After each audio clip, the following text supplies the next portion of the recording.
Start recording. So, what were you saying, Anthony? What were you saying? Huh? Okay, not you then. What were you saying, Callum? I can't remember what I was talking about. Oh, well. Guess you're all... we talked about Hellbent. We talked about. I said like it's like Last Jedi, where like so many people defend it for like themes and stuff, but don't look at the actual poor writing. Anyway, we'll get to that eventually. We will get to that, but not today. Hello, and welcome to the next Star Wars panel discussion and review. Today we are continuing the original trilogy with Empire Strikes Back, and we have Callum. Hi. And Anthony. Hello there. And Alex is not with us this week because he has to work late, but hopefully he'll be there next week. Unfortunately, he had to miss this one of all films, but yeah, what can you do? Patreon.com/Genesis of Androzani if you'd like to contribute to the channel. We have multiple tiers, such as the Timey Wimey tier. We get exclusive access to certain kinds of videos, mainly sort of commentaries. We've got a Wheel and Space mini episode reaction. We've also got some behind the scenes stuff that we've been working on. Early access to videos, which is always good because you get a little first bit of insight before the comment section gets all rated, or at least some of them do. Most of them don't, but yeah, you get a bit of early access. And then Master Tier as well, which allows you to request videos for us to do, which we usually not just usually, we almost always, actually no, we do. We always deliver on, haven't we, so far, Callum? We've delivered on every request, I think. Yeah, every single one so far. Yes. So, yeah, if you desperately want us to review something, then go ahead. And if you're subscribed to this channel because of the X-Men 3 review, please tell us why. Because I'm absolutely baffled as to how that got so many views. It's now our third most viewed video. And it's the most disliked. It's all the mutants came out from hiding to watch it. Even though our least viewed video is X-Men 2. It doesn't make any sense. It doesn't make any sense. Twitter.com/Giandrozani if you'd like to tell me all about your love for our X-Men 3 review and why you watched it. Because it's like the most average video we've ever done. It's so... like, no bloody wonder it's got 11 dislikes. But yeah, that's all gibberish that you can sort out for yourself. But yeah. Sorry, I just stalled for a second. I'm an idiot. Okay, so Star Wars The Empire Strikes Back from 1980. Our 2-minute initial thoughts on this film, we will start with Callum. Wow, what a fantastic film. It's just a bloody great film. It's a great film about failure and believing in yourself, not about who you are, what you do. It's also about realizing feelings for each other. It's about learning about your history. It's got so many things going on about it, and it naturally just blends together so well. It's action-packed, but also very emotionally driven. It's one of the best sequels to any film I have ever seen. Performances are fantastic. Music is fantastic. Direction is fantastic. It's just the perfect sequel is what Empire Strikes Back is. It is the perfect sequel. Fantastic. Absolutely love it. Best Star Wars film objectively. Anthony. Yeah, Empire Strikes Back, the sequel. Usually, I don't know, sequels are pretty hit or miss. This one is a definite hit. I don't know. It's every time I watch this film, I'm reminded how great it is, and I'm just really at the end of it, I'm always really pleased, and I'm like, yes, what a nice little film there. Love it. It's got the scene in it right at the end there. You guys know what I'm talking about. It has that very surprise back in the day, and there's a scene in The Simpsons where Homer Simpson leaves the theater and goes, "Oh, I can't believe Darth Vader's his father." And uh, yeah, but this film is a very good film. I like it a lot. Always have. I'm pretty sure I always will. Probably the best, one of the best sequels, in my opinion, along with Spider-Man 2, Sam Raimi. And is that all? That's all I got. All right. So if A New Hope was the sort of ideal hero's journey, this was the ideal hero's tragedy. It is, like you said, a brilliant sequel. It has spotless storytelling. It looks amazing, especially for the time. Even on the specialized version I watch, which has the original effects, it still looks amazing. Not just from the design, but from the execution. The cast are brilliant. They are acting on their best. This film is so much. It's darker than the first film. It's so much deeper. It has brilliant atmosphere, brilliant music, iconic moments, but they all matter for the film. This, I think, in the theaters, this film's ending invoked the same feeling that people had coming out of Infinity War for our generation. It is the most iconic plot twist in all of American cinema. For a reason, it's a masterpiece of a film. And I know I'm spoiling for the next months of reviews, but I make no bones about it. This is my favorite Star Wars film and one of my favorite films ever made. And this review is going to be highly positive. Mm-hmm. Don't really know what else to say. It's just it's a whopper. The only thing I'd say is that my viewing experience of this time was cut by an event that happened yesterday, because I watched about the first 2/3. I think that I started from the start. I got all the way up to the scene where Vader's in the lounge, and he says, "We would be honored if you would join us." And I was really getting into the final act, and then I had a power cut, and I couldn't watch the film for another 6 hours, and then I had to come home and watch the rest after. So that pissed me off, because I'm why would I have a power cut in this film of all films? It's really, really, really shitty experience, but yeah, no, amazing film. I think that's part of the reason why I was so angry when I had the power cut, because I was so deeply engrossed in this film, and it was just getting to the climax, and I'm damn it, why did you have to pull that plug out? But yeah, this film is amazing, and I'm sure we'll have more to say when we get into the details. And even though Alex isn't here, I can speak on behalf of him. At my birthday last year, we had a conversation about films, and I remember him specifically saying there is a point to be made about Empire and how it's a shock to the system, and how it's the heroes lose at the end. It's not just The Empire Strikes Back as a title, it's a literal meaning.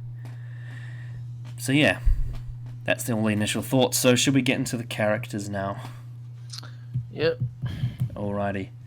Let's start with the one and only Luke Skywalker. And let's go with Callum first. Luke Skywalker's journey in this film, I love so much. At the beginning of the film, after a certain amount of time has passed, we see him. He knows a bit about the Force. We see a situation, an event where he has to use the Force, but it's very bare minimum. He struggles to get a lightsaber out of the snow. And at this point, it's been years, not that many years, but it's been a long time where he's learned about the Force properly. And he still feels like he isn't fully there, just manages to escape, which shows you how much he has to learn as a character. He then goes to get Dagobah to meet Yoda, and it almost seems like he almost knows nothing about the Force, almost as if he is not really learning, but realizing that there's more to it than just what Ben said. At many points, he doesn't believe in himself and thinks that what he's doing is the impossible. He's been asked to do the impossible. And Yoda, for his size, as he says, shows him that it's not impossible. Luke doesn't believe it, though. And that's why he fails, as Yoda says. And that this film, he abandons his training to save his friends. Because he feels like that's his morals and that's what he thinks the right thing is to do. And then he goes to fight Vader, and it's just an amazing fight with an amazing plot twist. And I absolutely love it. Mark Hamill's performance in this film is amazing. It's surpassing New Hope's performance. Considering he was 24 years old when he filmed it. That's Anyway, continue. Yeah. I love how he feels so conflicted after the fact he learns what he learns from Vader. Saying how, why didn't Ben tell him? So it leaves you open-minded after this film ends that, well, what's going to happen now? How is this saga going to end? We now know there's history between these two characters, even though they've had limited screen time together. There's so much to explore, and it's brilliantly set up, and it's brilliantly built up to. It's just, I love everything to do with Luke Skywalker in this film. They use him to almost perfection, I would say. And yeah, the journey he's going on is great storytelling. Anthony. I think this film, for me, put a highlight on Mark Hamill's acting. I was like, damn, this dude can act. And obviously that was, I realize he is a very accomplished actor nowadays. But back then, I'm pretty sure he was still... Was he still a new-ish kind of upcoming... When he was in A New Hope, he was pretty unheard of. Yeah. So it was like Tom Holland before Civil War, you know? Oh yeah. So he'd been in a couple little roles, I guess. Yeah. So this film for me, I was kind of like, yo, this kid can act. And it's through the use, I think, like Callum has said, of little kind of difficulties that he overcomes through this film, and then ultimately fails to overcome. That you kind of see really the skill that Mark Hamill has in his acting, even back in those days. And I really like when he's on Yoda's planet Dagobah. Yeah. And he meets Yoda, but he doesn't realize it, and he's just like, I have to meet the Jedi Master, leave me alone, you little green shit. And then when he realizes, he's kind of like, your master, oh my god. It's a really cool little... You're like, oh shit, with Luke, you go, oh shit, this little trickster is, that's him. And even the acting, with that classic battle between him and his father, you can see Luke's really kind of I believe to memory, Luke is the first of the two of them to draw his lightsaber. So he's like, I'm here to save my fucking friends, so I'm gonna fucking beat you. And ultimately that's why he fails. Which I think it's a really nice little kind of a callback almost to what Yoda was telling him. He's like, if you go now, you're gonna lose. And he's like, yeah, I don't care because they're my friends. So it's it shows Luke's character. He's this dude who's like, nah, fuck, I'm saving my friends. I don't give a shit if I die. The hero's journey, again. Yeah. What makes this film so brilliant for Luke Skywalker? I'm going to use a word that is now absolutely frowned upon, but when it was used in this film, it actually worked to its fullest positive potential, and that is a subversion. And we're going to get back to this when we get to other films in this series and explain why it doesn't work in other places. But in the case of Empire, the reason why the I am your father twist works for Luke Skywalker's character is because in the very first film, the two things that his character's motivation was set up by was, firstly, he wanted to know who his parents were. He never knew. He was always fascinated about his parents. He just wanted to know who they were and what they did, and it was the one thing he wanted to know, naturally. The other being the thing he said to Obi-Wan after he saw his aunt and uncle's dead corpses. He said, "I want to learn the Force." The fact that this film has him desperate to explore both, mainly the Force at first, and the parenting thing is just in the back of his mind. Basically because obviously, what Obi-Wan told him in A New Hope was that Darth Vader killed his father, so he has that very much in his mind. He's aware of this. So the fact that the two things that have been motivating him from the very start of this series are what leads to drastically, catastrophic consequences. The fact that him learning the Force made him realize how many flaws he has, how impatient he is. The fact that he doesn't have, despite, wanting to strive for excellence with this particular skill that he has, come across. He's like, if I gain powers of the Force, I can protect people with my power. But then to go to Dagobah and find out that that's not at all what the Force is about. It's actually requires you to sacrifice everything to become a Jedi. The fact that you have to risk everyone's lives being destroyed and you have to have no concern over it, for you to actually live this life, completely contradicts everything that he thought the Force was, which makes him very upset about it. To see that conflict within the fact that he made this promise that he wanted to learn the ways of the Force, but then to find out that the way to learn it is not at all what he wanted, is a subversion to him. The other big one, as you all know, being the one thing that he wanted to know from his childhood was who his parents were. To find out that the most evil person in the entire galaxy is your father, that is so fucked up. And it is amazing, not just because, and some people who only watch this series on the surface will say, Obi-Wan told him a lie. Darth Vader reveals the truth. And there is some truth to that. But what makes it such a big moment for Luke's character is the fact that it's the one thing throughout his entire life he's wanted to know.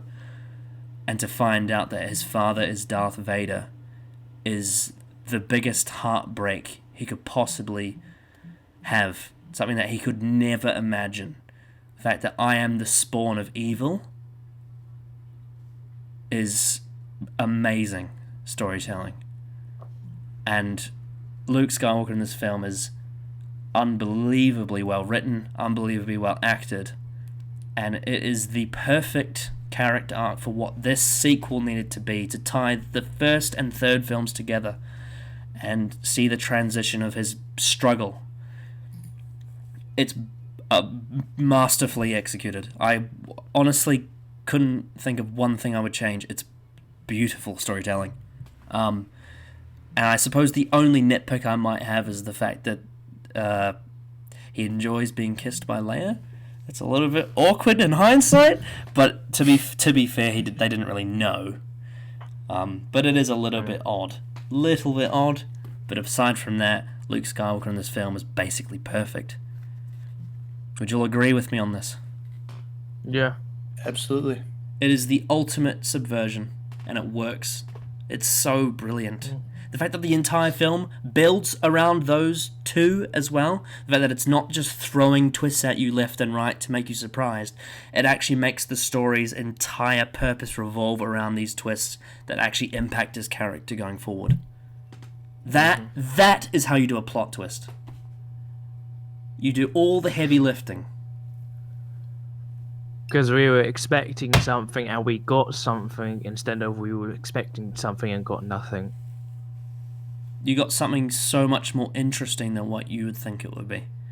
You took a story that was really well executed but had a very basic plot structure with A New Hope and changed it into something so deep and so interesting. It was something that would change the future of the film series as well, because knowing that there's a third one with that information, you're like, oh, but what now? Vader was the villain. What? I don't get. You know what I mean? Like, it's such a big twist as well. Mm-hmm. Because there are people who are like, oh, but The Last Jedi was a twist on itself because there was no twist. Shut the fuck up. Yeah. But yeah, I honestly, 10 out of 10 for Luke Skywalker. I unbelievable. Spotless character, spotless performance. It's exactly what it needs to be. I can't think of one thing that I disliked. He was perfect in this film. And a lot of the best stuff from Return of the Jedi comes from this transformation that he had. And I just can't compliment it enough, really. There's not really much more to say, because I think we all agree. Yeah. Yep. The people with like criticism nowadays because of the sequel trilogy saying, well, Luke's a Mary Sue if you think Rey's a Mary Sue, is like, well, watch Empire, because he fails, he can't lift up his ship. His fucking hand got cut off. And he learned the most evil person in the world is his dad. I'm actually expecting Episode 9 for Rey to lose a limb, and if she doesn't, I'm going to be very disappointed. No, they'll fucking win because Rey. A leg or something. Yeah, so like people saying that they only say that because people say Rey is a Mary Sue, but give actual evidence to the fact. Well, if the traits... People get annoyed because like, oh, but Rey's perfect and I love Rey. But then you think Luke's Mary Sue's like, fuck off, no. You clearly are just saying just as a response. If the definition of a Mary Sue is grew up on a sand planet without parents, capable pilot, good with droids, that's a Mary Sue, sure, but that's not what it is. But that's not what it is. It's someone who is, in the eyes of all the characters, and you know what? Is perfect and everything goes right for them. And you know what? When we first see Luke in A New Hope, he's a whiny little cunt. He's a teenage brat. And you know what he is? We explained that last week, and we were like, yeah, he's a bit of a shit. Yeah, but but Luke being a whiny little shit in that film makes way more sense than Rey being perfectly nice in hers. But we'll get to that. We'll get to those films. We'll get to that. Yeah, Luke Skywalker is amazing. Yeah, I think he's pretty darn great. And I'll probably get back to him when we talk about other characters, especially one. Yeah. Okay, shall we move on to the next one? Mm-hmm. Yep. The one and only Han Solo. Anthony, you go first. Yeah, so usually viewing this film, I'm not a big fan of the whole romance subplot. I don't know why though, but it really hit this time around, and I wasn't like into it or anything, but I was like, yeah, this is like makes sense and it's okay and it's pretty good. Between Han Solo and Princess Leia, and it was very kind of like, I don't know. To begin with, I was like, oh, this is childish, just like, oh, so you want me around or not? I'm gonna leave if you don't. And it's like, that's fucking a little bit cringe, isn't it? But when you get to like Luke splits off and it's just the two of them and C-3PO, it gets cock block 3PO. Yeah, I really like those scenes, and it's very, and Chewbacca's with them too. I won't forget about Chewbacca. Oh, he's wingman Chewbacca. Yeah. No, I really liked his scenes with Leia. Those two had good chemistry, and we learned a couple years ago that they were fucking along with like everyone else. So, just goes to show on film, the chemistry is really there. Yeah. And then of course you've got like the another kind of film-worthy scene is like when he's being put into carbonite, and it's like, Han, I love you, and he's just like, yeah, I know, and gets frozen. That was an ad lib from Harrison Ford. Yeah, no, well, it was fantastic, and I'm really happy George Lucas is like, yeah, keep that one in. Oh yeah, well, because originally George Lucas says he's like, oh, he's gonna say I love you too, because that's what they say, and then Harrison Ford's like, that's not Han Solo. Yeah. Isn't Harrison Ford the type of dude you give him a script and he's just like, I don't want that? Well, it's not necessarily like that, but when he sees a certain detail and he knows the character, he's like, yeah, I'm changing this. And because it's Harrison Ford, he's almost always right. Yeah. Yeah. There's also I think there's like 2 scenes in this when like the hyper jump in the Falcon like doesn't work and it fucks up, and he's just like, I fixed it or something like that. The sequels have really soured that for me, because in my head I'm just like, oh well. I bypassed the compressor! No, I was like, oh well, like The Force Awakens could have had this, but anyways, that's for another time. Yeah, I don't know. I just really like those scenes as well, where he's like, I told you, I fixed it. Like, it's just him like, I fucking did it. It's not my fault. And then later on, Lando's like, he told me he would fix it. It's not my fault. Yeah, it's like a funny it's a little thing that, it's great. Yeah. It's funny because there's one point when Leia says, oh, someday I'm going to watch you fail, like bantering around, but then when he actually goes into the astrofish, he's like, you don't have to do this to impress me. Yeah. No, I really liked the romance between those 2 characters. It's like it's like the opposite of Anakin and Padme. Like, every time you watch it, it gets better, whereas with Anakin and Padme, every time you watch it, it gets worse. It's just like, oh, this is like scraping a razor Kiss on sand. Yeah, because as a kid, when I watched the Han and Leia romance, I'm like, this just feels like mums and dads stuff. Yeah, but now nobody's stuff. But now when I watch it, and I actually pay attention to the dialogue throughout the film, building up to it, and I actually think it's really good. It's like, it's a little bit cheesy. It's a little bit, but it's not off-putting. It's makes sense to me. And I like that Han Solo, despite the fact that his character's mellowed out and become a lot more friendly, he is still a bit of a scoundrel. Yeah, well, I think that's like the overarching little like bit of his character that stays through this whole series. Is like he's the he's the scoundrel. He's not a bounty hunter. I keep getting that mixed up. He gets chased by the bounty hunters. Yeah, he's the scoundrel. He's a little shit sometimes, but we still love him for it, Yeah, I mean, Han's story in this film, it's funny because we're talking about how like all of his arc throughout the film led to a catastrophic event. It's the same thing with Han Solo. He starts the film, he's actually quite heroic. The fact that he goes out and saves Luke in the snow. So it shows you that we're starting off where we left off at the end of the last film, because obviously he came in and helped Luke out at the Death Star at the end of A New Hope. Yeah. So with this, he actually went out of his way to risk his own life to save Luke's life, which is quite admirable. Well, even with that, you're kind of like, is he doing this to impress Leia? But then, like, I think because then he goes and he's in the snow and he's just like, I guess I'll cut open my wampa and we'll fucking sleep in there. And even says, like, I thought they smelled bad on the outside. I thought it smelled bad on the outside. Yeah, so it's clearly like an unpleasant experience for him, but he's like, I like this guy, We blew up the Death Star together, so I might as well save his fucking life. Yeah, so what his entire arc throughout this film, alongside the romance, it's obviously a chase. He's being chased by the Empire.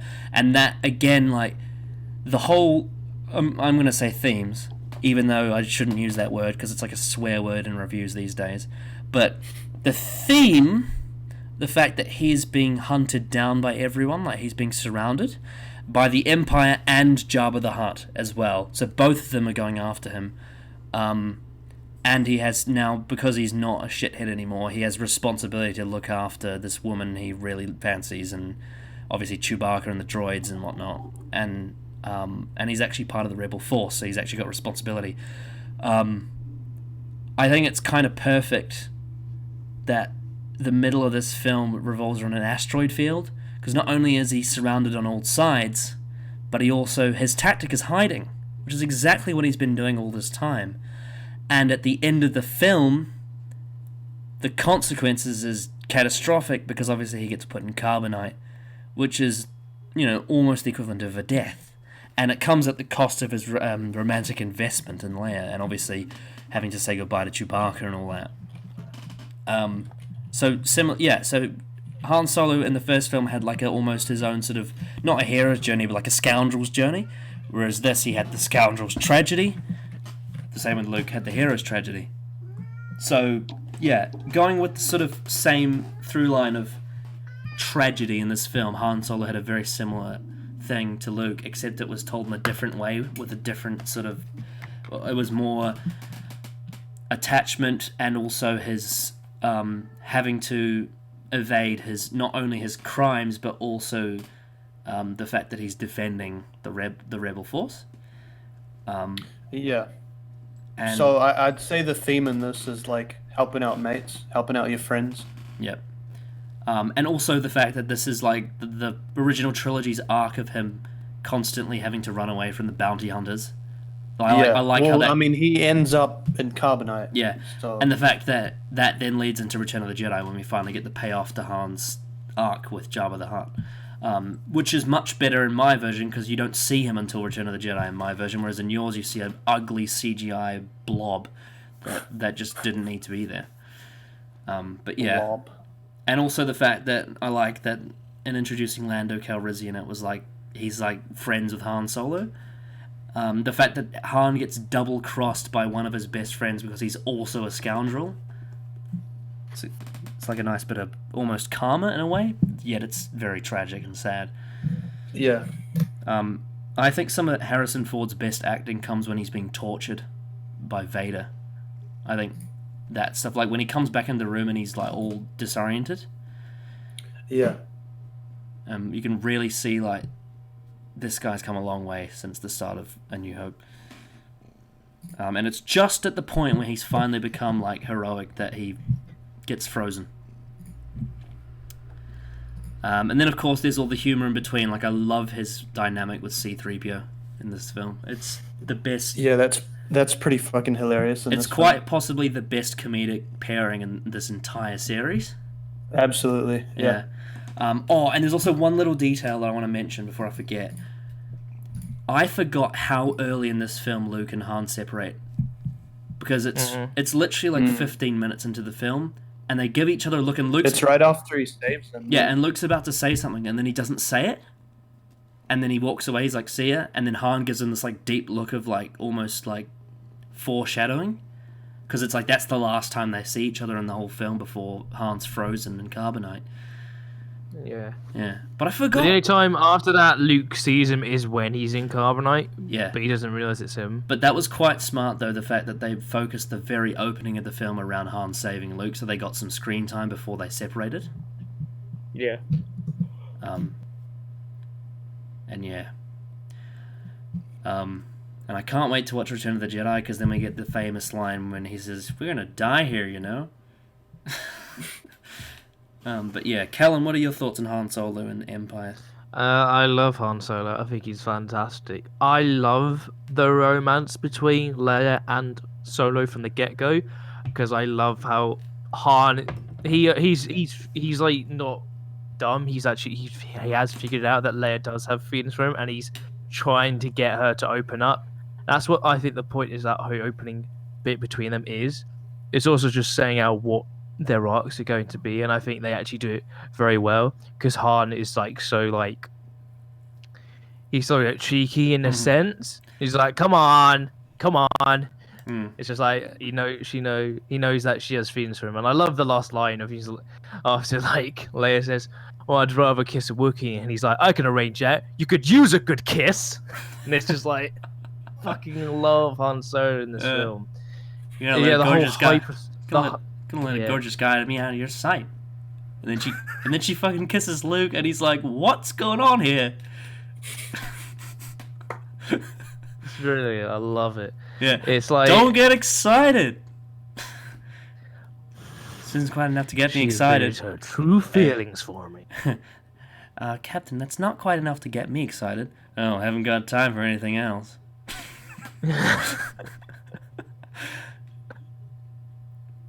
Yeah, but I love Han in this film. I think he's bloody great. I think like Harrison Ford is like, even when he's playing a part he doesn't even like, he still plays it to like the best of his ability and does it amazingly well.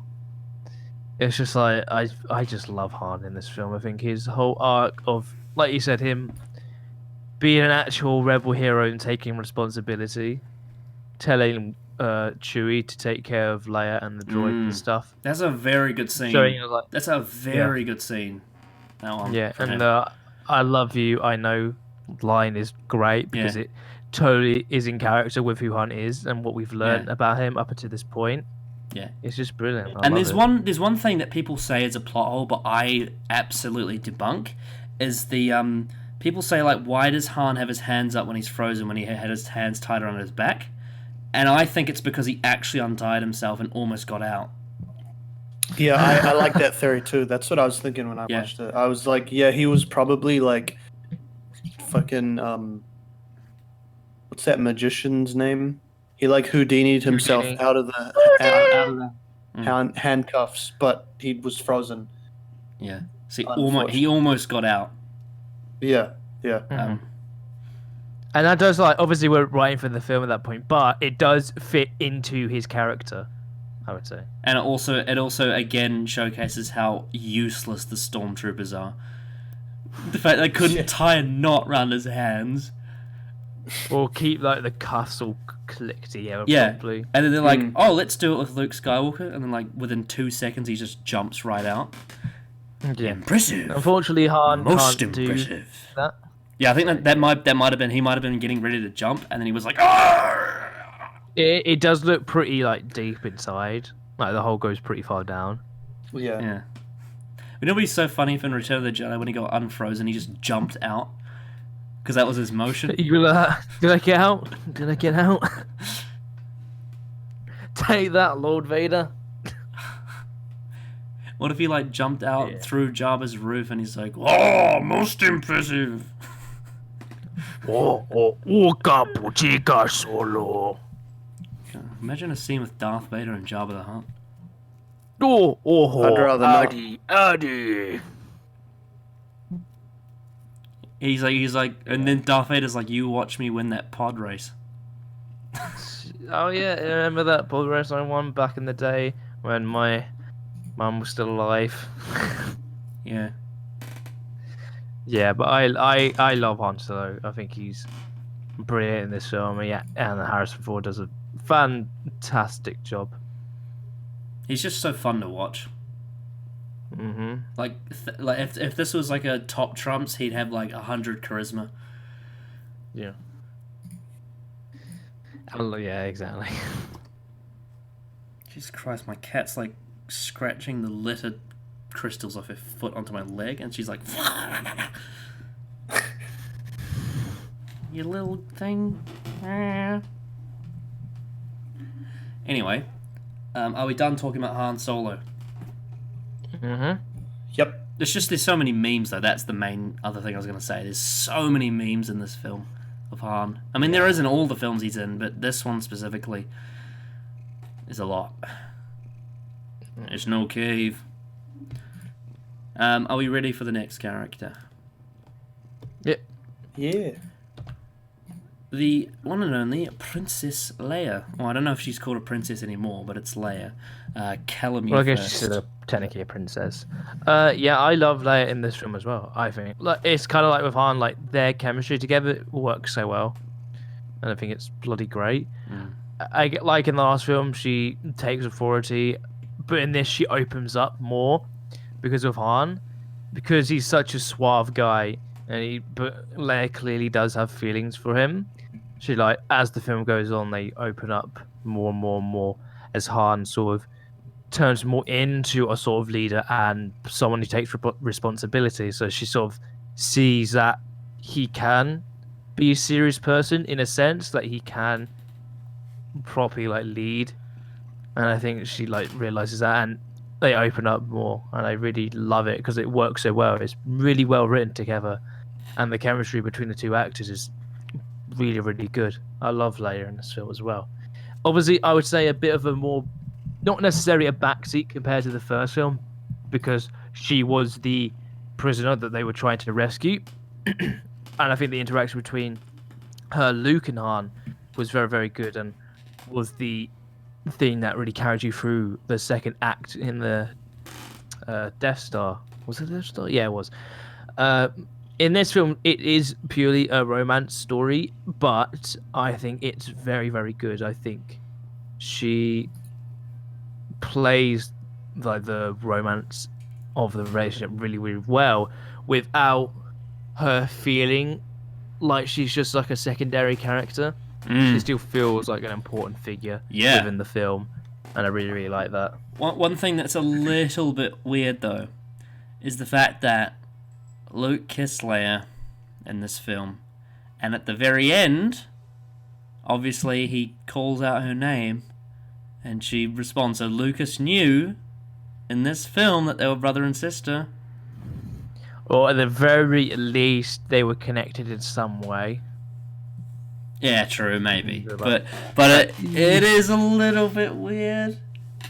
But, it is a bit odd. But I don't know. I mean, it's not. I don't think it's as big of a problem as some people say it is. But when you're watching the scenes, you're a bit like, they're brother and sister. That's Yeah. Though at this point, I think I've gotten used to it because I've seen Game of Thrones, and that's very normal. That is way. That's much worse. They literally. You have brother and sister literally having sex with you. Have so I think you have comparison this is fine. You have fucking Filch, Walder Frey, committing grandfatherly pedophilia incest. Yeah. Yeah. Anyway,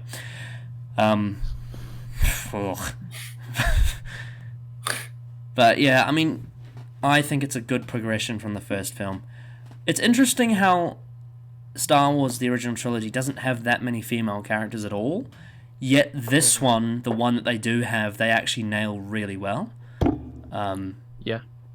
I find that interesting, and I just think that, like we said in the first review, Leia's character very much goes for the strong female force, yet it's not cringeworthy. It actually works because it's genuine, and you feel like she's a real person with understandable motives, and she's a relatable character to a lot of people in some ways, yet she comes from this royal family, yet she has such a human heart. And the fact that at the start of the film she starts out as this, I am the captain of the rebel force, and that's great, but by the end she's heartbroken that Han's being frozen in carbonite. To get that, and the transition between that is brilliant. And like you said, Callum, like the romance in this is actually really, really good. And the dialogue, it's really strong. The dialogue between them feels like real people, and it's a great sort of yin and yang, in the sense that comes from such a high place and Han comes from such a low place, yet they are such a natural match for each other. Even though it does obviously take some work to get there, because she's almost trying to resist these feelings that she has, because she wants to stay almost professional, but then eventually she just can't help it. It's quite sort of, it's great. And I really like, because you know how obviously there's the banter between Han and 3PO, I really like the part when she tells 3PO to shut up. Shut up! Because that's an example of her being more, even though she was like that in the first film, but it was more towards Han. Yeah. Like, because she really didn't like him when they first met. In this, she's way more opened up as a person, so she's like, shut up, 3PO. Yeah. Really cool. And speaking of ad-libbing, there's a scene in this film that took a lot of times for them to get right. It's the scene when they're in Cloud City, and they've just she's settled down in this room, and Han walks in and he's about to I think it's the scene where she's like, I don't trust Lando, and then Chewbacca comes in with broken C-3PO. So that scene, originally on paper with George Lucas, I've seen the deleted scenes for it. It's actually very similar to some of the... obviously not as bad, because the actors are much better on screen. But in terms of the way it's written on paper, feels very similar to Attack of the Clones. Like, in terms of the romantic scenes. It's quite soppy. And I've seen the deleted versions of it. It just feels wrong for their characters, and especially for Harrison Ford, it doesn't feel right at all. So what those two actors and the director did was they completely reworked the scene and made it into something way better. And that scene has a romantic subtext to it, but it feels so much more natural because it's actually within the characters of Han and Leia. And I think that scene, the original deleted version, is a really early sign of Lucas struggling with certain kinds of dialogue. The fact that he isn't... he doesn't have the palette of every genre. It's not like he's a master of everything. And the fact that he needs to have a group of people around him that are very strong and talented to aid his weaknesses. One of them being dialogue, especially romantic dialogue. So the fact that these actors were so confident on changing the script, as was the director, I think really helped with a lot of the romance in this film. Because I feel like if they'd just gone off George Lucas' script, I don't think it would have worked. No, I agree. Yeah, it probably would have been a lot more kind of like looser in certain aspects. But yeah, Leia's great. Carrie Fisher's great. Rest in peace. Are we ready to move on to the next character? Yeah. Yeah. I mean, have you had your say about Leia, Anthony? I mean, I think she's done really well. I mean, the most of the characters, honestly, in this film are done really, really well. Leia, obviously, like you guys have said, she's kind of opened up more to both Han and Luke. And she kind of you can see at the start when Luke's out on Hoth, and Leia kind of gives a shit. And she, like, the two rebel, are they pilots? I don't know. There's like these two rebel guys, and they're like, yeah, we'll have to close the doors because it gets fucking freezing outside. And then the guy's like, dude, shut up, she's right there. So it kind of shows, I think, also linking back to the first film, her relationship between Luke and Han, these two dudes who effectively saved her from the Empire. But in the previous film, she's like, oh yeah, these guys are friends of mine, I like them, to the point of one is my brother and one is my romantic interest. No, just really, really well done, honestly. Yeah. Fearless. Continuing from the first film, that fearless quality to a character. The fact that obviously she recognises danger, like asteroids, for example, but the fact that when she really needs to stick her neck out for someone, she'll do it. Like when she sees Luke around the corner and she's like, "It's a trap!" Yeah. Which reminded me. She said it first. Which reminded me which film was next. She said it first. So. Yeah. Anyway, are we ready to move on to the next character? Yep. Yeah. Or should I say characters? Because that is obviously the droids C-3PO and R2-D2. I feel like for this one we may need to somewhat separate them because there is a portion of this film where they're apart. Well, they are pretty much separated the whole film. Yeah. So they are together at the very beginning and then the very end. So I think I'm going to start with this. I'm going to start with C-3PO. Because I have to make a point here. I think C-3PO is quite possibly the most underrated Star Wars character, especially for this film. Because He's hilarious. C-3PO in this film is so funny. like, from the start. It's funny, the whole thing of the odds, like, very beginning is like, the chances of living out in the snow is blah blah, like, is like 75 to 1 or something ridiculous. Very low, yeah. Yeah, and it's actually quite a scary line. It's like, Jesus Christ, Luke could be in danger. And then he starts saying it again and again. And then he says it on the Falcon, and it starts to become a joke. It's really funny. And it's really sad because he's just doing his job. He's just... Yeah, well, that's what he does. He's like, the odds of this, just to help you, and it's like, shut the fuck up. And I love the line when Han says, Chewie, plug the professor in the computer. Sometimes I just don't understand human behavior. And then the brilliant moment when he says, Han, do you have to replace your hyperdrive? And he's like, of course I have to replace it. And he looks at Chewie, he's like, I think we may have to replace the hyperdrive. Yeah. It's like C-3PO was actually right. And the brilliant moment when R2's like trying to tell him that they deactivated the hyperdrive on the Falcon, like the Empire, and he's just like, don't tell us about the hyperdrive, we're not interested in that. And then they get to the Falcon, they realize it's off, and C-3PO's like, oh, well, why didn't you say anything? It's like... Well, he's like, why are you talking fix my leg. Why are you talking to a computer you don't know? Like... Oh yeah, that's funny because it's like, don't talk to strangers, like stranger danger. Like, yeah, don't listen to a strange computer.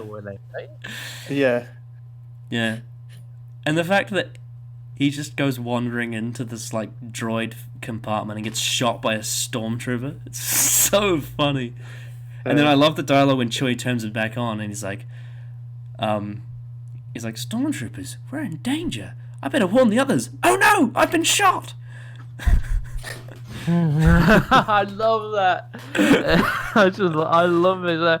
Oh no, I've been shot. It's like it's so subconscious and it's fucking hilarious. Yeah, C-3PO is a gem. He's amazing. I think it's funny. Fucking amazing. He's great. Yeah, you have a go, You Kellen. haven't finished with me first. Yeah, I same as you. I love 3PO in this film because he is the comic relief, but you know what? It's actually funny. It's actually funny stuff. Yeah, it works. So funny. And you know why it's funny? He's not self-aware. He has no idea why this is funny. He's just doing his job. Yeah. He's like, I'm an interpreter. I'm here to help you out. I'm like telling you the mathematical odds of you dying. But because of the humans, like... Actually, this is like in Cloud City when he goes to the room and gets shot. It's like, I think I did subconsciously notice, but I think this is the first time I properly realised, like, oh, those are stormtroopers that shoot him. Because I was like, oh, that makes sense now. And it's like, they got here before you did. It's like, yeah, because they fucking shot him. Because he came into a restricted area. It's like, that's smart. Because we don't even know where the Empire is at this point. Remember when he sees the other protocol droid, he's like, nice to see a familiar face. Chewbacca! How rude! It kind of sounds like it's saying like eat shit. It's like it's really funny. Yeah. And it's sad how the only person that cared about him was Chewbacca. Yeah. Chewie actually is a fucking character in this film, and it's to take care of 3PO after he gets shot. He fucking tries to get all his parts from little dwarfs. Ugnaughts. That scene is so funny when he's like, and they're all passing around his parts. I love it. Yeah. One of my favourite things about Lego Star Wars is like the special feature of Chewbacca carrying C-3PO. Oh yeah, I remember that. Yeah. I bet they won't have that in Skywalker Saga, I guarantee you. Anthony, your thoughts on the autistic butler C-3PO? Yeah, whenever he's on screen, it's just you have a good laugh to yourself, and it's great. Honestly, like it's just fantastic. Like I said, there's like no major league characters here that are done wrong to a degree. I like even C-3PO. It's all just real funny, and like, and like you said, the funniest thing is he's unaware that he's funny. Yeah. and like being ridiculous. It's just like, You know what the funniest things is like they're literally being bombed by the Empire, and they're running to the Falcon. And they're like, "Hurry up!" And he can't run because his legs are too stiff. he's like crying for dear life. He's like, "I can't move my legs fast enough to get to the Falcon." And they're like, "Hurry up, we'll go without you." He's like, "Oh, stop!" It's quite sad, honestly. It's actually quite sad, but it's hilarious at the same time. He's just a protocol droid. I just love 3PO. He's funny. God, he just gets so much. He gets put under so much stress. Yeah, I love what he's like explained to Leia at the beginning of the film. Is like, R2 is known to be wrong from time to time. It's just like, yeah, we get it, 3PO. There might be a chance he survives. Oh, he's a wonderful character. Lovely. And like Anthony Daniels' comedic timing and movement as well, similar to the first film, is just so perfect. But C-3PO he's one of those characters where the actor is absolutely perfect in every scene in this entire saga, whether it be original trilogy or prequels or sequels. Like 3PO's, the actor who plays him is always on point. It's just perfect casting. Yep, I agree. Yeah. mm-hmm. Then of course we have R2D2, who I think is I really like how he got to go with Luke to Dagobah, because it's this little like mechanical like robot droid that's his only strength is technology, and he ends up going to a planet that has no technology on it. So R2's a bit like scared because he's like, this is so weird. I can't plug my USB charger into anything and hack the computers. It's just a bunch of trees and mud. And I love the way he gets scared of Yoda. Like that is some of the fucking funniest shit in this film, where R2's like little banter with Yoda. Oh. Yeah. And when he gets reunited with 3PO at the end, like after obviously he gets locked behind the door, Luke basically deserts him, which is fucking sad. Like it's like you desert your dog behind or something. But basically R2 reunites with 3PO. It's a very satisfying little scene because you can just hear how happy R2 is to see 3PO again. Yeah. Yeah. Just just a pleasure R2 is. I like the whole thing of he can talk to Luke on the little text thing in the X-wing. Oh yeah, I love that. That's a nice little. Like it actually gives him a little bit of character. Yeah. Anthony, your thoughts on R2? Yeah, I do like how when they're on Dagobah, he's very unsure of Yoda. Even like I love the fucking scene where he tries to take, is it like a fucking sandwich or something? Yeah. Like back from Yoda. And he like his arm goes out like that. Yeah. I really like that scene. It's very funny. Mine. Yeah, and like Yoda fucking hits him on the head and shit with his cane. You know what? One of my favorite lines in the version that I watched that you wouldn't have seen, because you both watched the shitty version, didn't you? The special needs edition. I did not say that. This film has the the least amount of the like newer crap. And it also has the biggest. The original version has the biggest problem that needed to be fixed as well, which we'll get to later. Right. But one of my favorite lines from my version is when R2 gets spat out of the water, and Luke says, "You're lucky you don't taste very good," whereas in your version he says, "You're lucky to get out of there." And it's like, why would you remove that line? It's so funny. Yeah. It is, I don't know, it's one of those weird little things that George Lucas put his fat hands on and was like, "Oh, we'll change this." Yeah. They're not quite hairy. as No, it's other actually- director. Oh, well. See, Peter Jackson doesn't change anything. He just adds more. Yeah. I'll make it 4.5 hours. Anyway. But yeah, as you were saying. No, R2's pretty good. Well used, I'd say, as well. Kind of like, because like imagine if he wasn't with Luke when Luke went to Dagobah, Oh, then yeah. there's like nothing really to. It'd just be like Luke meets Yoda, and Luke's like, "Yeah, can you go away? I'm trying to find this Jedi Master." Oh, you got to come to my house. Oh, okay. Oh, yo Yoda. Oh, cool. And like that'd be it.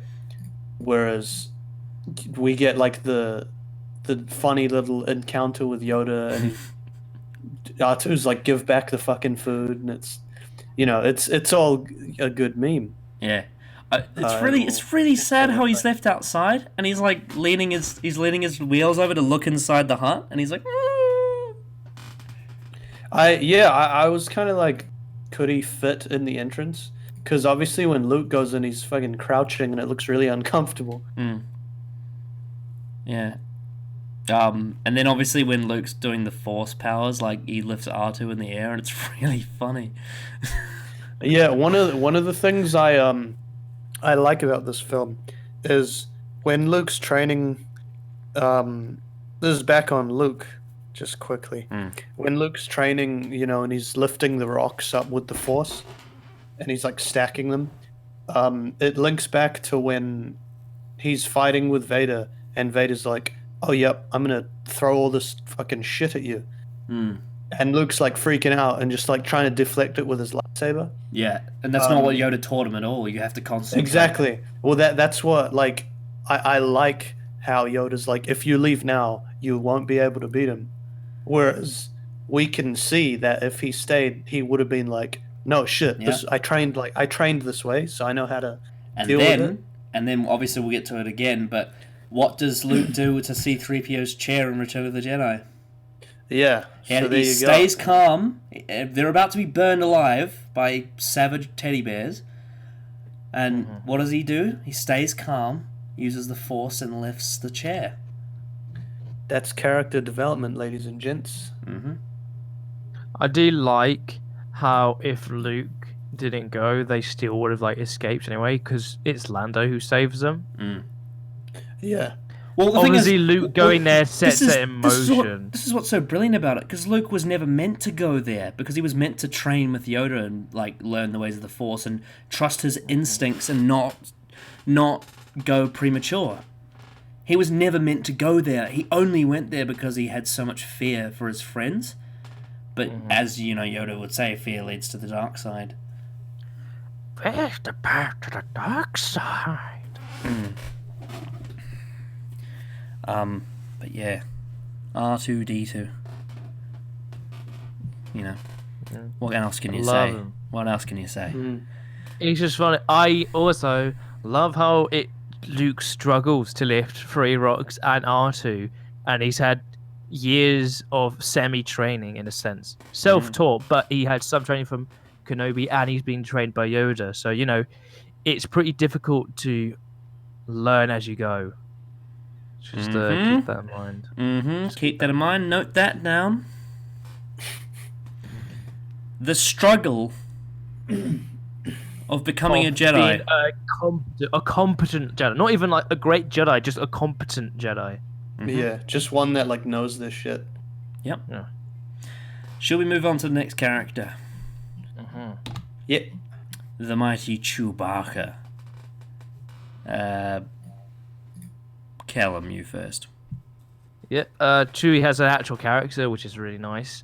He actually has clear thoughts, has clear feelings, and like empathy for like C-3PO, for example. Clearly, like in the scene where when Han gets frozen, he gets like, obviously told to like take care of everyone. So like, there's a level of trust between the two, and you can see he kills about 5 stormtroopers, which is hilarious. Yeah, which is fucking hilarious. I love it. Just fucking knocks them all off. And Vader doesn't. I love how no one cares in a sense. They're like, and that ties into the whole thing of stormtroopers being slaves as well. The fact that the Empire don't give a shit about them. yeah, they don't care. They do some. They've got like 10 more on the ship that they can use to replace them. So that's all good. They all get shot. Yeah, it's a nice.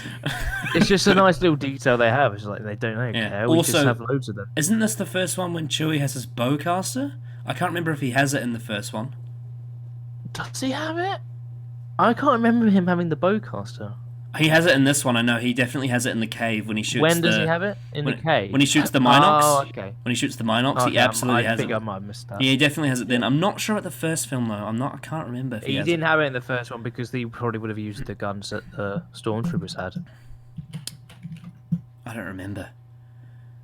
I don't think he used. I think this is the first film. But he definitely had it. He definitely had it in with the Minox. I know that. Mm-hmm. Yeah. But yeah, I think Chewie's great. I think he's both hilarious, but you can also see the thoughts and emotions going through him. So the performance of the person with the costume on did a fantastic job. And he like conveying it. And he cares about Luke as well, because when that door shuts at the beginning of the film, he lets out a massive like. Yeah, both Han and Luke, and also he like when Leia says it's a trap just before that. Chewie's like screaming, so he could probably say it's a trap as well. Is probably what he's saying. Yeah, it's so funny as well. Whenever like Leia and Han are bantering, like when Leia insults Han, he's like, "Laugh it up, fuzzball." But of course, Chewbacca doesn't give a shit because he's like, he's a Wookiee. Like, why would he care? Mm-hmm. Yeah. I mean, Anthony, I know you just have infinite love for Chewbacca, don't you? I love the dude. He's a great guy. Yeah, I think right from the start, when the doors close on Hoth, and he lets out that roar. Even actually before that, when Han Solo's like trying to talk to him, and he's fixing up the Falcon, and he roars at Han, and Han's just like, "All right, calm down." It's I like the kind of depth that they've put into his character through this film. I appreciate that. Also, when Han is being suspended in carbonite, you get another emotional Chewbacca reaction. And I think it's Leia who's like, dude, just like chill out. We'll sort it out later. Like, don't worry, we'll fuck them up soon. He nearly kills Lando. Yeah, no, he does. He fucking grabs him and strangles him and shit. It's great. But no, I love Chewbacca. Great character. Love the little kind of characteristics they gave him in this film. Of course, the screaming, as I've just said. Also the laughing. That's pretty funny. That's a good meme. Like when Leia kisses Luke and Han's just looking at them like, what the fuck? He's like, I don't understand this woman, and just like. I also think they got the eye and face makeup a little bit better in this. It looked a bit more natural. Yeah, it did. But yeah, I mean, it's Chewbacca. Like, you can't go wrong with Chewbacca. Yeah. Can you? Well, we haven't seen Solo yet, so we don't know. Not as of right now, so yeah. Uh-oh. In these first two films, Chewie's been great, and I can't see him possibly being ruined and put to the back burner. Well, we'll have to wait and find out. But yeah, Chewbacca, fantastic.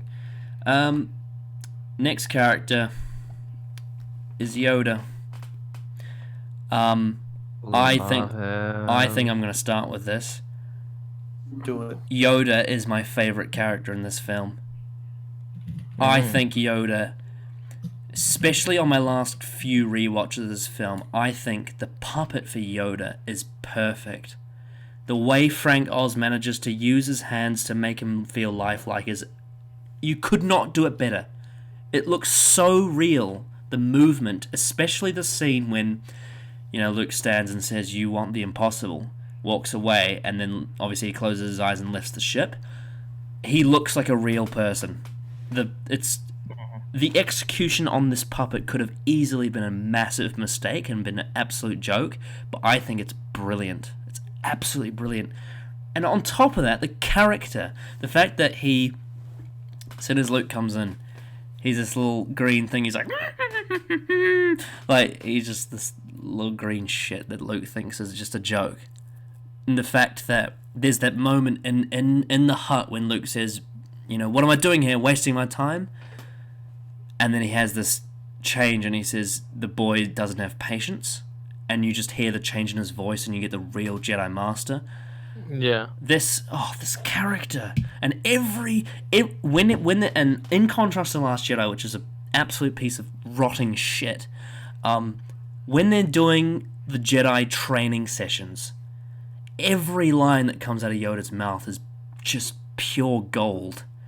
Like, I love the scene when he's telling Luke to go into the cave, not the cave, but the little underground area he goes into, when he says, Luke's like, what's in there? He says, only what you bring with you. And he says, you won't need your weapons, but Luke takes it anyway because he's young and stupid and thinks he needs weapons. And the fact that in that scene, Luke sees Vader, chops his head off, and sees his own face inside of Vader is such a perfect metaphor for this film. Not only because Vader's his father, but because his lack of understanding of the Force comes from his father's tendency to lean towards the dark side. Oh, it's perfect. It's so perfect. And then I know whenever someone says the best line in Star Wars, they say, oh, I am your father. Absolutely great. But for me, best line in this film, that is why you fail. That fucking line encapsulates everything between Yoda and Luke Skywalker in this film. And there is not one better example of a Jedi and apprentice story than this one between Yoda and Luke Skywalker. It is pitch perfect. And I just think the whole metaphor of the fact that Yoda is this small bit thing, yet because he has so much connection to the Force, he can lift the X-Wing out of the water. And then obviously John Williams' beautiful music playing Yoda's theme in the background as he does it. It's powerful storytelling. It's just... I could talk for hours about this character. Callum, you go next. I bloody love Yoda in this film. I love how when we're first introduced to him, he almost is like putting on an act. In a sense, it's like to test Luke, because he can sense who Luke is. He knows who Luke is because of not only Anakin, but he could probably sense the Force within him. I love how he's like testing him, and he fails because of how impatient he is. Like, Luke is still very young and still very immature in a sense. He wants to learn like as fast as he can. He wants I want to be a Jedi fast. I need to be a Jedi fast, and then we're gonna win this war. And like Yoda's just like, the boy has no patience. He would never succeed as a Jedi, and teaches him as he goes. Lines like, "Do or do not. There is no try." It's just like brilliant. And then like it's like life lessons. It's like life lessons. Yeah, that's what it. It's not some mind, like psychic thing. It's just day-to-day life that you can apply to anything. And I guess in a sense, that's what he's trying to teach him. He's like, it's not complicated, but it's just not this worldly thing that you think it is. Well, there's the brilliant line of when he's explaining the Force. He says it's not this crude matter, and he obviously holds Luke's like shoulder because obviously Luke's gotten pretty muscly with his training. He's like, it's not this crude matter. What size do you? Yeah, it's not this crude matter. It's like you have to feel the Force around you. Mm-hmm. Yeah, and like when Luke says like, you want the impossible, and then he does it, and it's just like, I don't believe it. It's like, that is why you fail. It's brilliant. I love it. Yoda is great in this film. Anthony. Yeah, I have kind of different takes on Yoda's character in this film. Of course, as a child, uh, this was still the same day I watched Revenge of the Sith. So I Mm. was like, shit, I know who that is. Yo, here we go, lads, lads. Um, Whereas kind of nowadays, I watch it and I'm like, ah, yes, here he is, the very all wise Master Yoda. You know what I mean? Like a Mm. different kind of sense of like, ah, here he is, as opposed to the childish giddiness I was because I just saw this little green CGI man jumping on podiums, fighting an old wizard, old evil wizard. Mm. Um, no, his wisdom absolutely knows no bounds at all. It's fantastic. Um, just, just greatness. Honestly, just fantastic. Mm. Oh, there's another line. I mean, there's like infinite lines in this film from Yoda that you could quote, but one of them is when Luke finds out that he is Yoda and he's like, "This is the Jedi Master I've been looking for." He says, "I'm not afraid," and Yoda says, "You will be. You will be." Which in the end of the film he does. Mm. He is afraid Yeah. because he learns who his real father is, and it's the most evil person in the world, in the universe even. Well, second, but Oh, yeah. as of what we know at the time, yes. Mhm. Yoda is perfect. He's amazing. Not just the script, the character itself, the design, but also the execution by the actor who not only voiced him but puppeteered him to perfection. It's unbelievable. The facial expressions on Yoda in this puppet is better than some actual human actors. Yeah, it's very odd that like that's actually a legitimate statement. Mm-hmm. I'd And, say like- Yoda Yeah. Yoda in this film has better acting than Hayden Christensen does. Like and it's a puppet. It's like a piece of plasticine and paper mache. Well, I'd say with I don't know. Come on, Anthony. I- Come on. No. because I was gonna say it's in the prequels. All right, it's the writing as well as his acting. But yeah, I'll give you that. I'll give you if it's Yoda, I'll give you that. Mm-hmm. But yeah. And then there's obviously his last line in the film when Luke takes off. Ben's like, "He was our last hope," and he says, "No, there is another." Yeah, I love that line. It's great. Which then ties into when we see him again in Return of the Jedi. Yeah. But yeah. Yoda's training sessions in this film are surreal. It's the parts of the series when I was a kid I did not understand at all. I thought it was so weird and like wizardly and complicated. But as I've grown older, it's become like my favorite part of Star Wars, the Dagobah scenes. Yeah. It's unreal. But I've always loved the ship coming out of the lake scene. Because it's just like so fucking cool. It's Yeah. so cool. See this And it's not even like at the time. Most Star Wars films now they're like style over substance. That was like so much substance to that and so much meaning behind it, but it's also something really fucking cool. Mhm. It just looks cool, but it has so much meaning behind it as well. I bloody love Yoda. Bloody great. I like how so many people now, because of fucking Last Jedi, I was like, oh, he's such a prankster, that Yoda. It's like, I took it more as an act. Like, he may be a bit cheeky, yeah, but I would argue that it was very much a, like, act, and he's actually very wise and very sensible and calm, like he is not only in this, the next film, and the prequels. So, You get a little bit of it with the younglings in Attack of the Clones, a very small amount. But it's more like wink wink, because he's like the younglings know he's being the silly old professor, and he's like, "Look at Obi-Wan, he's a silly boy, isn't he? Ha ha ha ha ha ha." You must have lost your planet.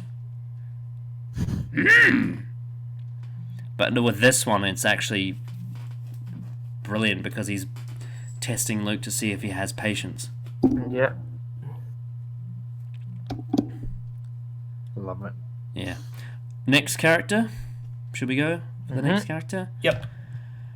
Okay, so because we just talked about Yoda, we'll briefly touch on Obi-Wan Kenobi, who appeared as like a Force ghost in this film. Anthony. On 3 occasions. Yeah, Anthony, you go first. Yeah, I really like the kind of I want to say introduction, because it's very just like, oh shit, he's here too. You'll go to the Dagobah system. Yeah, and well, is it his second or third time? When he talks to Yoda, and it's like, so was I, if you remember. Though the prequels kind of mess with that a little bit, because obviously you got to count Dooku and Qui-Gon into that now as well. But just forget about that for this film. Yeah, no, he's, I don't know, Obi-Wan's just as wise as he always is. I still find that he doesn't tell Luke until the next film. That's a big fucking meme, dude. He's just like, yes, defeat Vader. And then obviously in the next film, Luke's like, why didn't you fucking tell me? And he's just like, from a certain point of view. We'll get to that with Return of the Jedi, but Empire. No, he's pretty, I don't know, I want to say like he's probably one of the there's another that I know of not on the Republic side, on the side of the Empire, that is also, I'd say, same position as Obi-Wan or Old Ben, and has probably a lot less screen time than Obi-Wan does in this film, but he's here for like one scene. Yeah. But I mean, I don't know. Obi-Wan's great. Yeah. One parallel I'd really like in retrospect is the fact that, like, it makes sense to me in the story now, looking at it in sequence of events, as if it were, all the films were one canon. Is that Obi-Wan was there when Qui-Gon was sticking his neck out for Anakin to the Council, and Yoda was obviously one of the ones saying, no, we don't want to train him, the boy. In this same scenario, Obi-Wan is sticking up for Luke to his council, which is only Yoda. It's the same thing again. Yeah. I think Alec Guinness just does an amazing job as always. Yeah, I think it's because he sees in Luke, he sees Anakin, but without the evil. He sees, better. And then he's like, yes, we need better. But then obviously during the training sessions, Yoda exposes the evil that's actually within Luke himself. Not evil that he wants to have, it's just natural flaws. It's just there. It's just there, yeah. And then by the end of Obi-Wan's thing, he's basically on Yoda's side saying, actually, shit, maybe he's not ready. And it's just, I like the sort of conflict between Obi-Wan's desperation for Luke to become a Jedi, but also his learning of maybe he's not quite ready for this yet. Not there yet, yeah. Because his master, Yoda, the sort of sage Jedi, has basically exposed Luke. But yeah. Callum, your thoughts on Obi-Wan? I do love the way they use Obi-Wan quite briefly in this film, and it's like the continuing, obviously, like sort of the wise training that he gives Luke, the little moments that he has it. And also I love how they use him to convince Yoda to train him. It was like, well, I was like that once, wasn't I? And obviously from the prequels, I think we see that is in a sense true. I do just love how they used him. While it was very brief, I think they used him very well to continue the theme of Luke sort of like need, in his own mind, his need to save his friends. Like he feels like he needs to.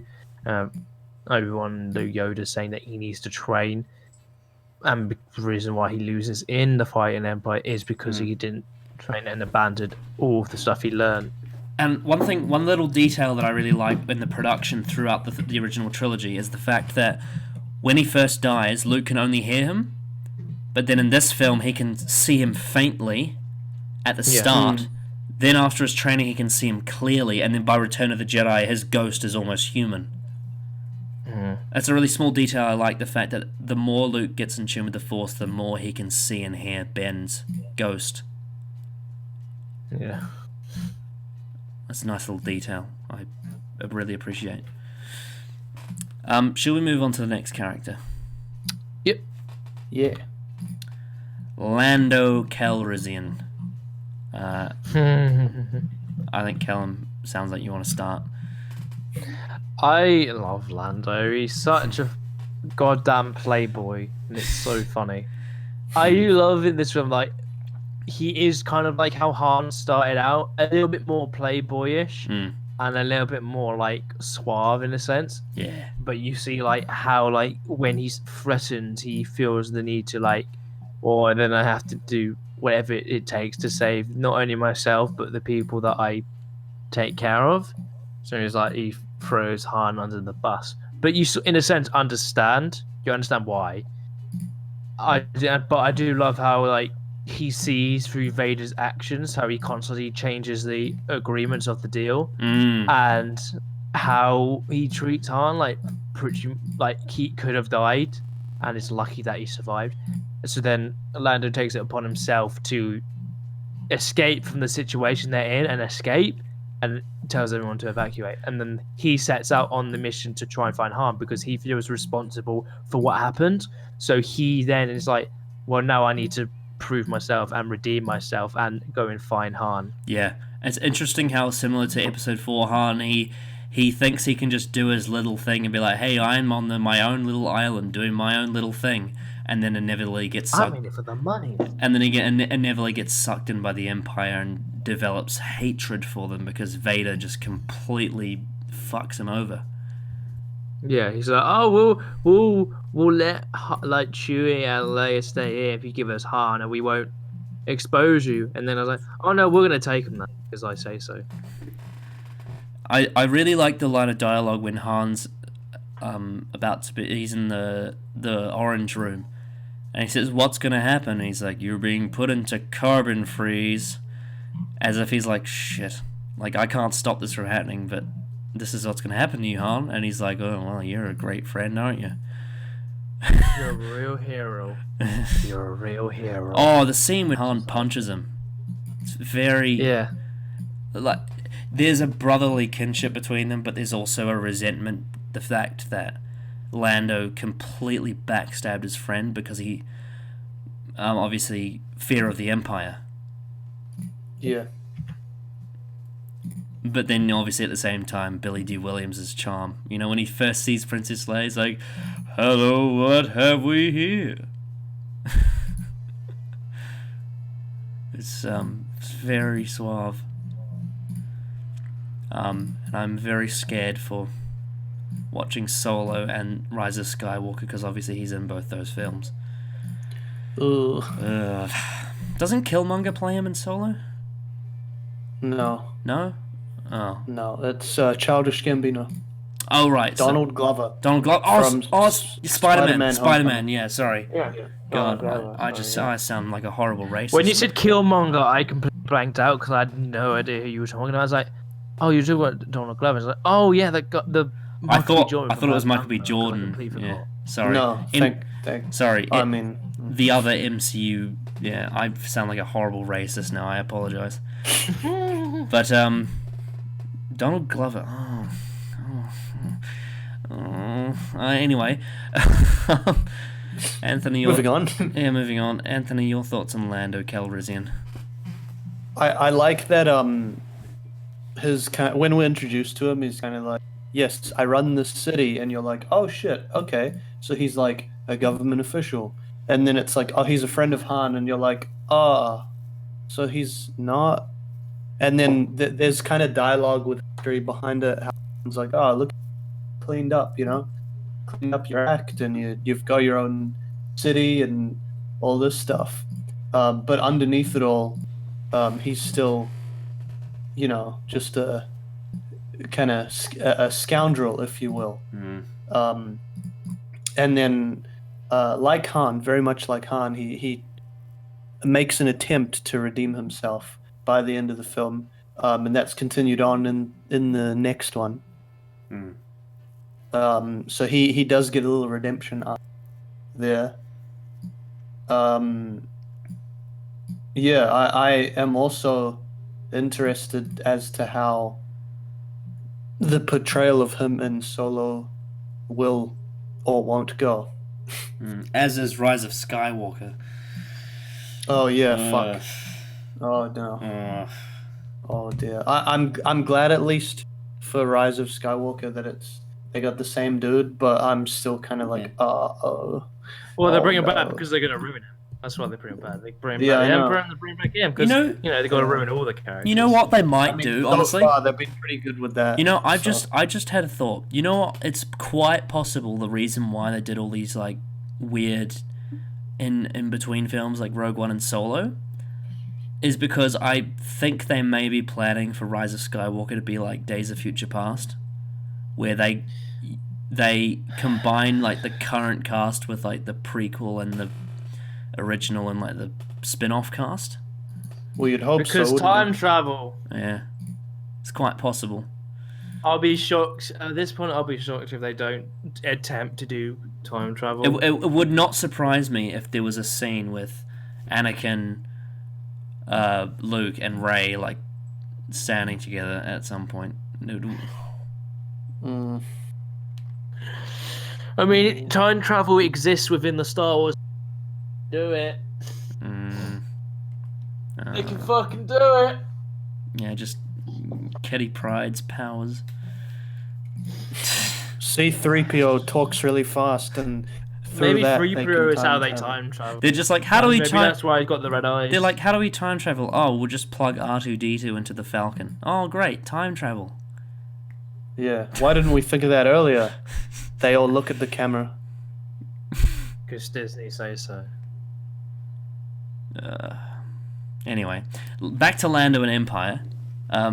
Very charming, very good character, and I like how he sort of gets introduced in Act 3, like when it gets to Cloud City, like he gets introduced at the end of Act 2, basically. Yeah, I like how he's sort of and he goes on his own little mini arc. Yeah, I like how he's sort of because sometimes when you go through these long films, you can be like, oh, here we go, it's we're progressing through the doldrums to get to the end, but when they get to Bespin, it's like the film starts again. It's like, oh, you get another chapter and another introduction. Yeah. It's fantastic. And Lando's great. He is. Although it's really weird how he wears Han's costume from A New Hope at the end of the film when he's in the Falcon. Maybe that's just a spare he has. Well, to be fair, he was the former owner of the Falcon, so maybe that is what he was. Yeah, I was just under the impression that like, because they know each other, they probably have similar like dressing. Maybe it's the uniform. I don't know. Maybe. Yeah. But yeah, like I said, that line when he tries to turn on the Falcon, he's like, he told me he'd fix it. It's not my fault. He told me he fixed it. It's not my fault. I love when Han says that when he tries to do it, he's like, that's not fair. Yeah, it's so funny because Han says that early in the film, he's like, it's not my fault. It's not my fault. And then Lando says that at the end of the film, he's like, it's not my fault. Oh. Like, Han and Lando's little rivalry over the Falcon in these films is really funny. Yeah.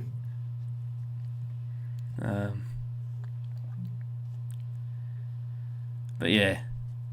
I don't know what else to say, really. He's just fantastically charming. He's and just... Yeah, great, like him. A great little late addition to the crew, Yeah. Yes. Should we move on to the next character? Mm-hmm. Well, obviously, with Lando, in this sort of part of the arc we get Boba Fett.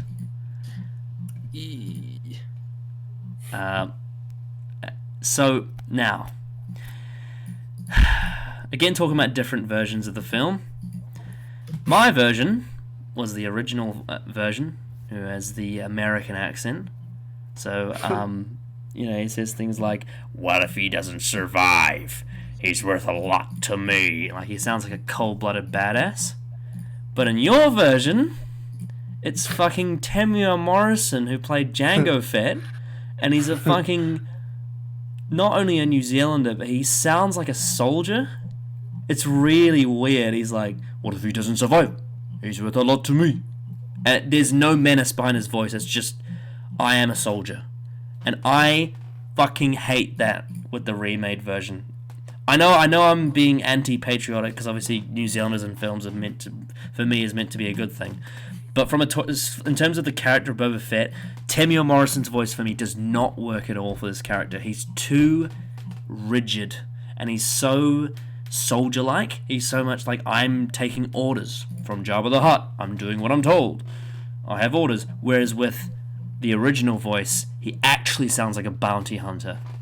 And he's a badass. And the original voice goes with the costume, because the costume of Boba Fett is so cool that people, like, even though he's a completely nothing minor character, everyone loves him, because he's just such a cool character. And he does affect the plot. He does have an importance to the plot. So, because he finds Han and they follow him. But yeah, how was prequel Boba for you guys? It doesn't bother me. Yeah, neither. I'm just like, because okay. because I don't have the attachment to the original. I don't think I've ever watched the original, just the first redone one, which was before the prequels. So, but Yeah, I don't really remember. I'm same as you, Boba's Callum. Yeah. voice. I really don't. I totally understand. I get it, but I am not bothered by it either way. Because I think the other day I looked at a video with the change comparisons, and they're like, "Oh yeah, the voice is very different." I can imagine that'd be quite annoying for people who watch the original. It but is. To me, it's like, oh, he's a lot more American in that one. Well, it's not That's just really it's not just American. He actually sounds menacing. Yeah. Oh no, I get what you mean. It's just for me personally, I am not bothered by it because I'm just not used to it. I'm just used to the voice. Yeah. So it doesn't bother me. But I get this. It doesn't like break the film. I'm one of those Kind of people thing that's anyway. very bothered by a lot of the changes with these films. Oh yeah, it's a like in a sense, for the remake is one of those nitpicks that can be very annoying. It's only done for continuity because of Attack of the Clones, but it completely takes away Boba's menace from his voice. He just sounds like a soldier when he's Temuera Morrison. Like, there's no menace to his voice. He's just saying orders. It just doesn't work for me. He's too rigid. But oh well, New Zealanders, yay, great. We need more of those. But yeah, apart from that, Boba Fett, badass, great character. I love the scene where Vader says to him, "No disintegrations, as you wish." Like the fact that he has this reputation. In the remake, it's like, "As you wish." As you wish. He's like following orders from Vader, whereas this one he's like, "As you wish." Yeah, whereas in this one he's reluctantly saying "as you wish." Like he's like, usually he causes a bit of trouble, but this time he's like doing it because obviously Vader's got big bucks up his sleeve. The Empire will compensate you if he dies.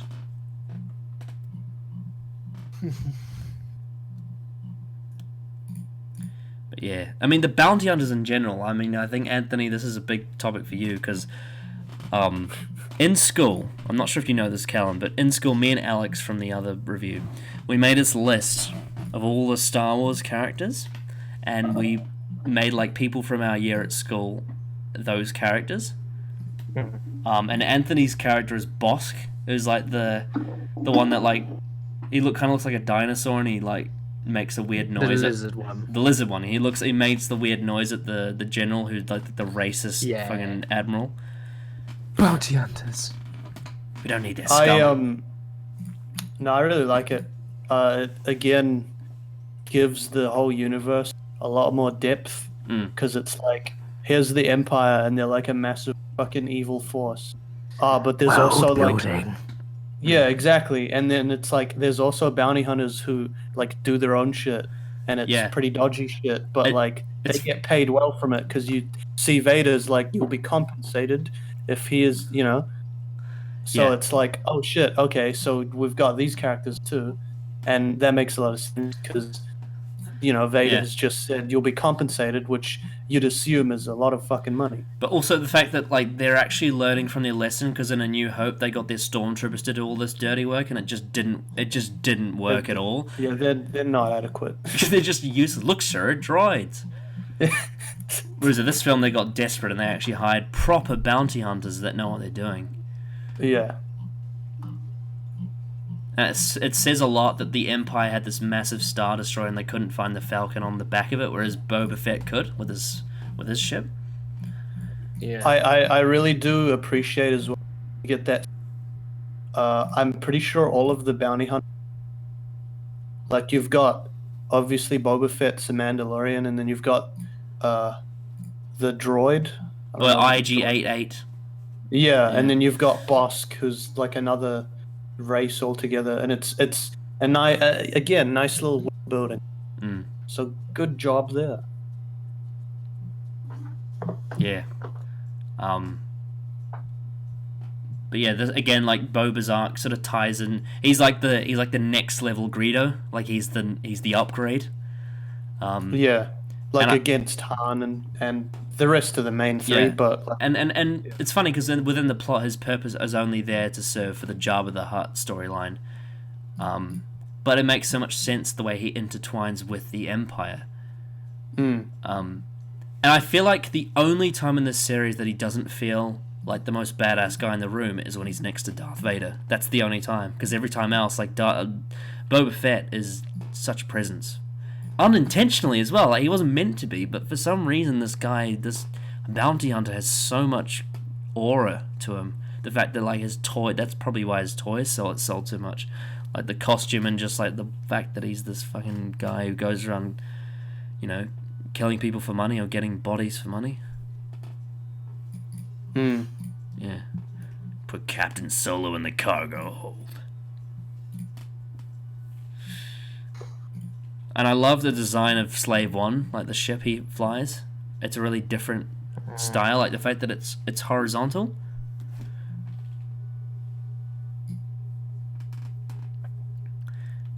But yeah, there's not much more to say really because he doesn't have that much to do with the plot, but he's cool. Yeah, nice little addition. I think as well, influenced a lot, like a fuck ton of cosplayers. And it's a very cool little cosplay outfit as well. I like the full armored cosplay, so I'll give credit where it's due, and it is due there. Yes. Should we move on to the next character? Yeah. Okay, so far we've sort of gone on a trend. We started with the mains and we went sort of down into the more comedic characters and then some of the sides. But now we come back for the main course. Darth Vader.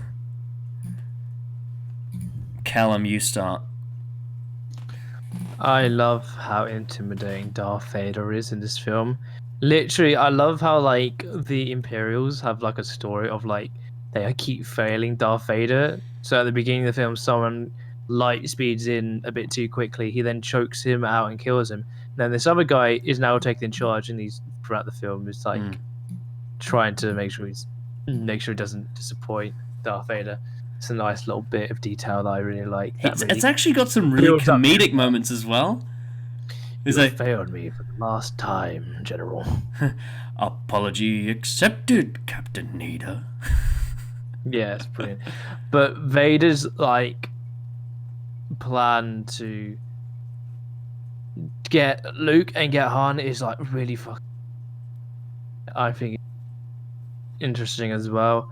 How like he in a sense wants to teach Luke about power. He like teaches him through the fight, beats him, so like the light side is no match for the dark side. If only you knew the power of the dark side. And I love it. Like, obviously, the reveal we've talked about is brilliant. It's a great twist, and I love how he's like trying to like connect with Luke in a sense. With that, he's like, "Come with we, and we will rule the galaxy as father and son. We shall destroy the Emperor together." It's like it shows you that Vader it has more depth to him than you thought. It's brilliant. And that's such a massive, like, that is a trait of Sith that you see all the time, the fact that they want to kill their masters. Because they're desperately trying to get out of it, but when they're around them, they can't resist. And obviously we get more of that with Return of the Jedi. But yeah, this is the first instance of, like, apprentice overtaking master. We get a first sort of hint of it here. And I love it. Vader is great. He's so intimidating. He is the main villain and is such a presence. Whenever you see him or whenever someone talks about him, it's great. And I love it. Brilliant. Darth Vader in this film is unbelievable. Like, the fact that he kills so many of his men out of frustration, the fact that it's not only scary and destructive, but also comedic, but at the same time, when you get to the end of the film and the Admiral who's failed him again is like, he's like, Vader's about to fucking kill me. But Vader's just had this traumatic, emotional experience. Like, the fact that he told his son that he was his father and got rejected, that is some very, very deep stuff for someone to go through. Even someone like Darth Vader, the way that this film strips back the layers of his menace and shows the human behind him. Like, this is the first time we properly get some of Anakin Skywalker behind the mask. And it's so good. And the fact that now that Tarkin's gone, he takes the main role of the commanding force, and he's far more aggressive than Tarkin ever was. Like, Tarkin was very measured, whereas Vader is like, no, we have to do this. And like, the generals are like, are you absolutely sure? He's like, that is the system. We are going there now. He's relentless, absolutely relentless, and I fucking love Vader. I actually, on a little side note, on my birthday card I got tonight, because it's my birthday this week, I actually got a little build Vader that I made from it. It was a little cutout. You stuck it together. It looks kind of crap, but because it's like a square and I didn't get the corners right, but it's pretty cool. But yeah, Darth Vader, man. I mean, it's iconic. Like, how could you not like this character? I am your father. It's one of the most iconic scenes in all of cinema, for a good reason too. And in terms of the lightsaber choreography, this is leaps and bounds beyond A New Hope. Like, this is honestly, like, I think I watched a breakdown by a sword master on YouTube, and he said that this, out of all the fights in Star Wars, this was the best one. And the reason why is because it actually, when they were fighting, it actually showed that Luke's desperation was causing him to over push his energy, because obviously he doesn't have the power of the Force on his side. And the way Vader controls him, like, throughout the fight, you can tell that Vader's got so much more power than Luke, which is something that he says. But then as the fight progresses, Luke starts to get small hits on him. And then that unleashes Vader's rage. Like, he actually starts to fight him for real. Like, he's properly going at it. I think the main part that I'm thinking of is when they're on the bridge that leads to the, like, sort of... Yeah. I don't even know what you call it, but it's like a little platform. And, like, Vader's cornered him. He's pushing him back. And then, like, Luke is going absolutely hard, and he actually catches him on the shoulder, and you hear the... Like, he's actually been cut by it. And then he obviously chops down the pole and chops his arm off. And like, this is Vader going full force on his fucking son. He chopped his son's hand off. He chopped his son's hand off out of anger. The disarming move that Vader uses, I think, like, earlier on in that fight, is it's exactly the same move he uses to cut his hand off.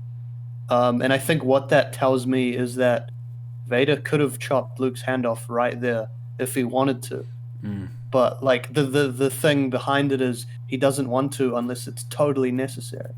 So like that whole choreography is basically Vader just outclasses Luke way beyond, like anything. And it's like he could have crushed Luke in the blink of an eye. It's like a cat toying with his prey, to be honest. And just the acting between, obviously the kind of body acting, the physical acting between Vader and the actual acting from Mark Hamill, and the choreography and the scenario, and then that reveal at the end just makes it one of the most memorable fighting sequences in I think complete movie history. Oh, it's amazing to watch. Like every time that Luke comes up that shaft and he says, "The Force is with you, young Skywalker, but you are not a Jedi yet." Like it sends chills down my spine. And on top of that, all the like brilliant direction and production of that scene as well. It's iconic.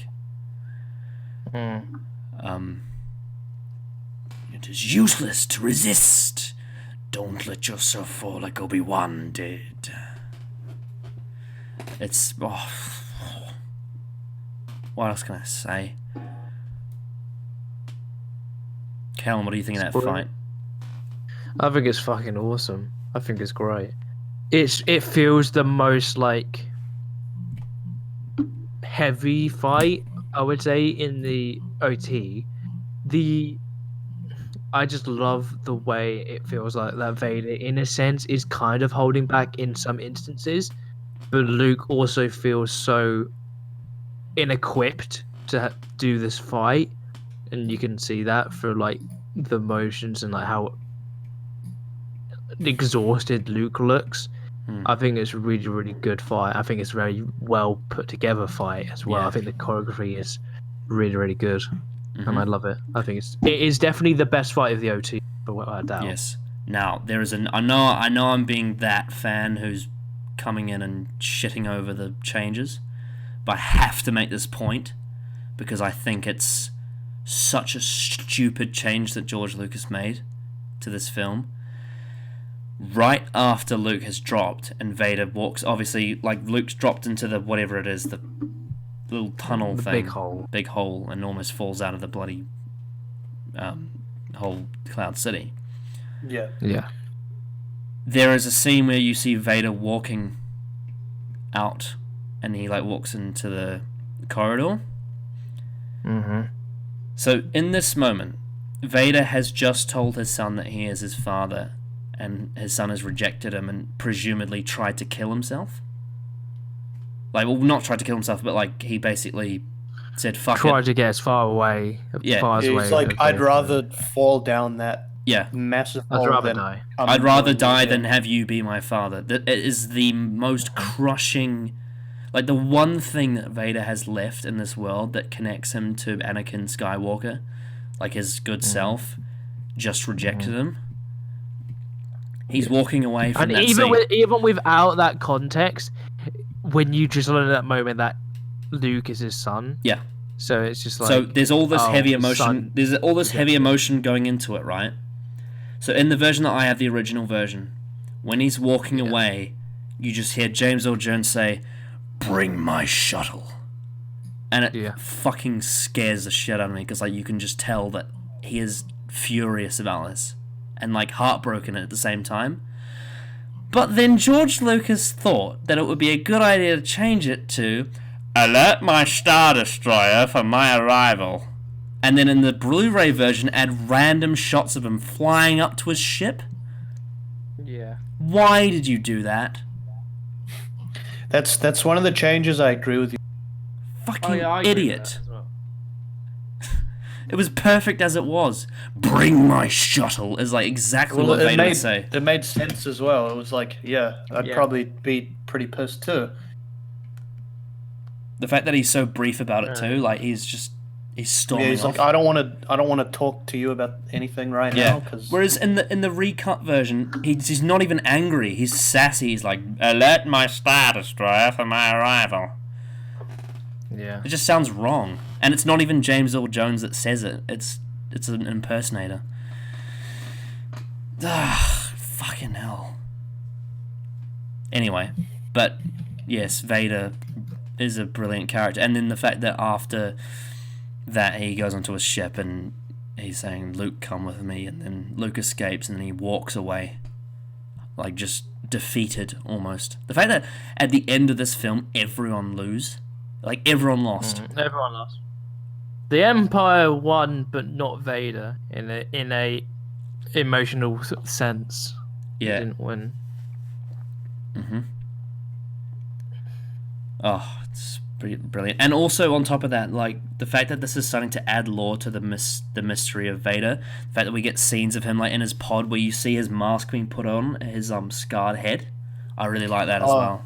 yeah, I used to I still do actually. I fucking love those scenes because it like as a kid I'm like, but that's not his real face, right? And then like when I saw that I was like, yo, that was his head.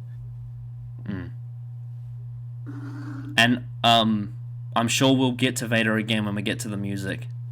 But yeah. Vader in this film, like he was brilliant in A New Hope, but he is the man in this. Yeah. Like he is Great. such a good character.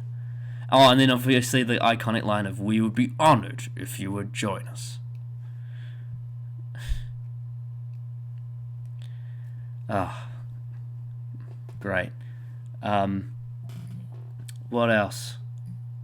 What else can we say about Darth Vader? I mean, he definitely had more screen time. There's no doubt about that. Oh yeah. Shit.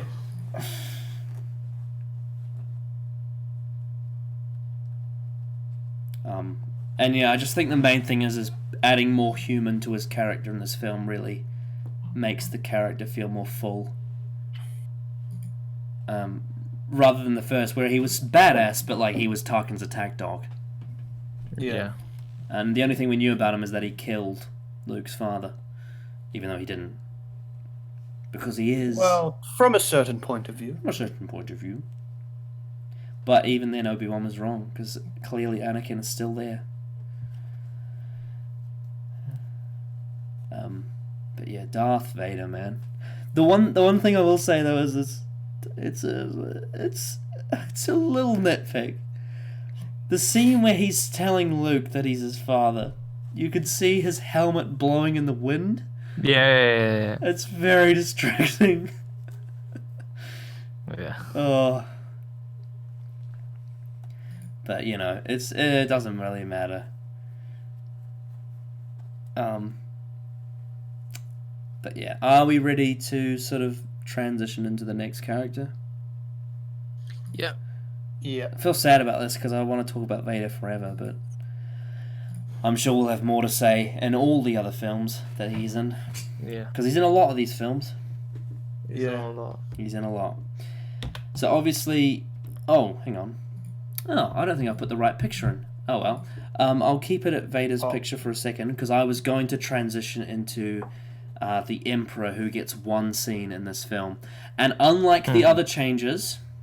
This was a good one. Not fully, because there is a flaw with it, but Oh, well. I am glad that they changed it to Ian McDiarmid, because the guy who plays the Emperor originally is very weirdly, like, stale. Did you know he's a New Zealander? Yes, I do know that. The voice, I think. And then Yeah. the actual dude is like another guy, and Yeah, I think it's an Asian woman with cat's eyes. I don't know.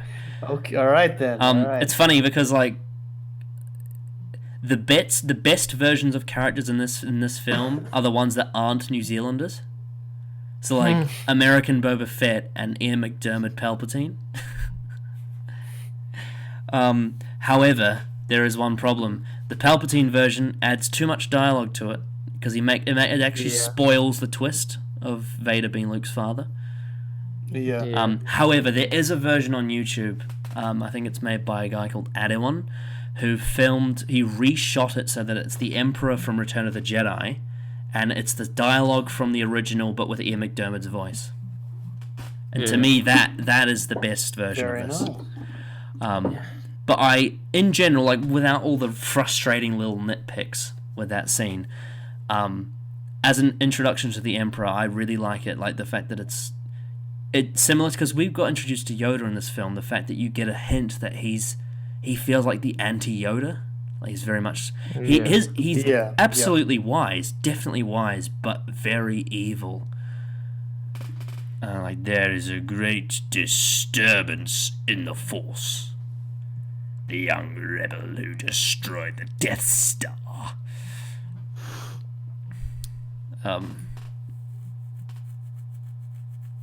Yeah, it's nice to get a little cameo from the Emperor, and then obviously in the next film we'll get to his full character. But I think it's a nice little hint. And it makes sense because the film's called The Empire Strikes Back. Like it's about time you meet the Emperor, at least for one scene.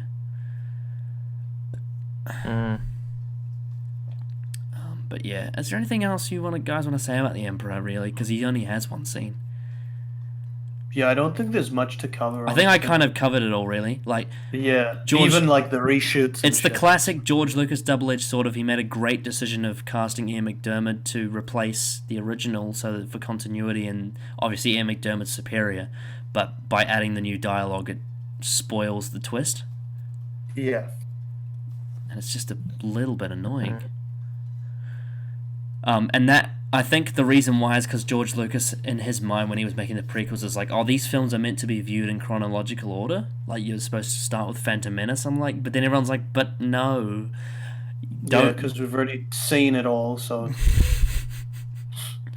And because, obviously, you know, most people tend to agree the prequels, well, at least the first two, don't have a fucking measure to this quality. Like, they're nowhere near Empire. No. I mean, if they are to you, then fair enough. But for me personally, and many others, I think, if someone said to me, "Oh, I want to start watching Star Wars. Should I start with Phantom Menace?" I'm like, "Fuck no. Start with A New Hope, and watch Empire straight after." I disagree, and I think you know, but we'll get to that. Well, there is another method of watching the films called the Machete Order, which is where you watch... Oh, yeah, you've told me about this one, eh? Where you like watch... A New Hope and then Phantom Menace. No, it's A New Hope and Empire first, so you get the twist. Right. Then you watch the prequels, so you get Vader's backstory. Right. And then you watch Return of the Jedi. That's the Machete Order. And then throw the Disney films in there somewhere, I don't know. just disregard the... I mean, you could watch... I suppose you could watch Rogue One first. I don't know. That's a bit of a weird one to start with. Yeah, no.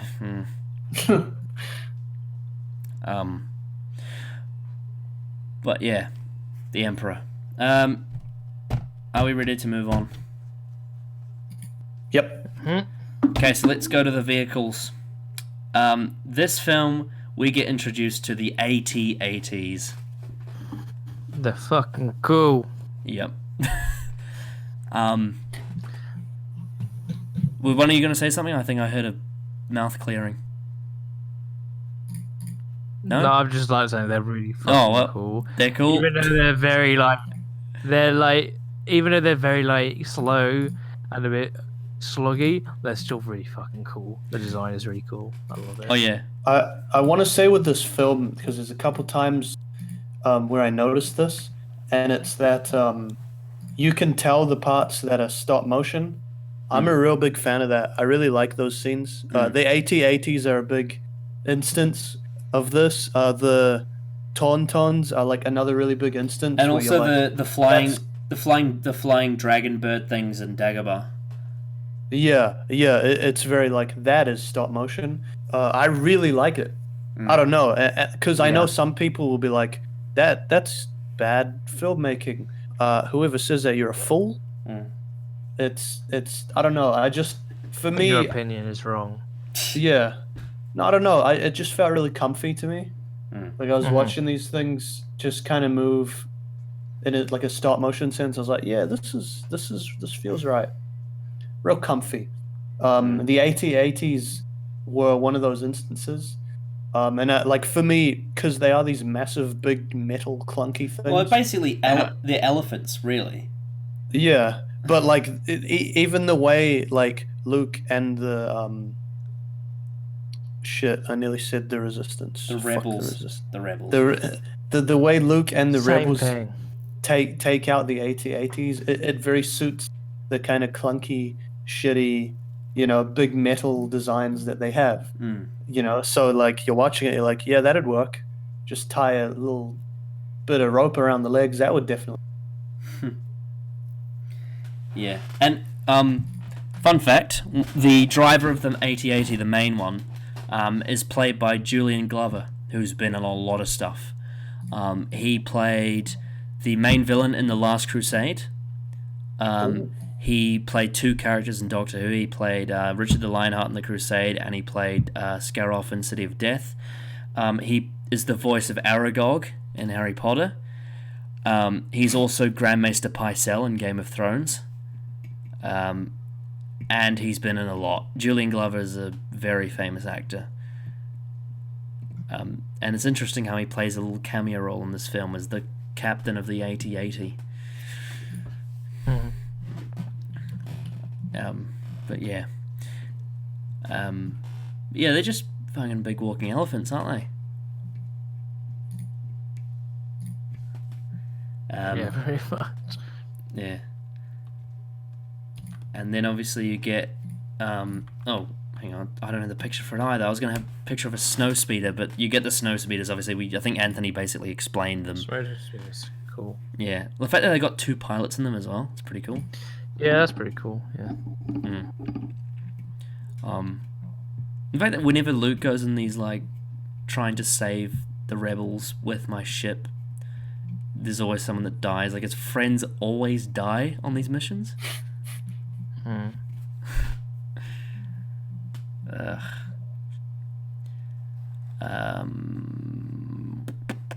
But yeah, the snow speeders are pretty cool.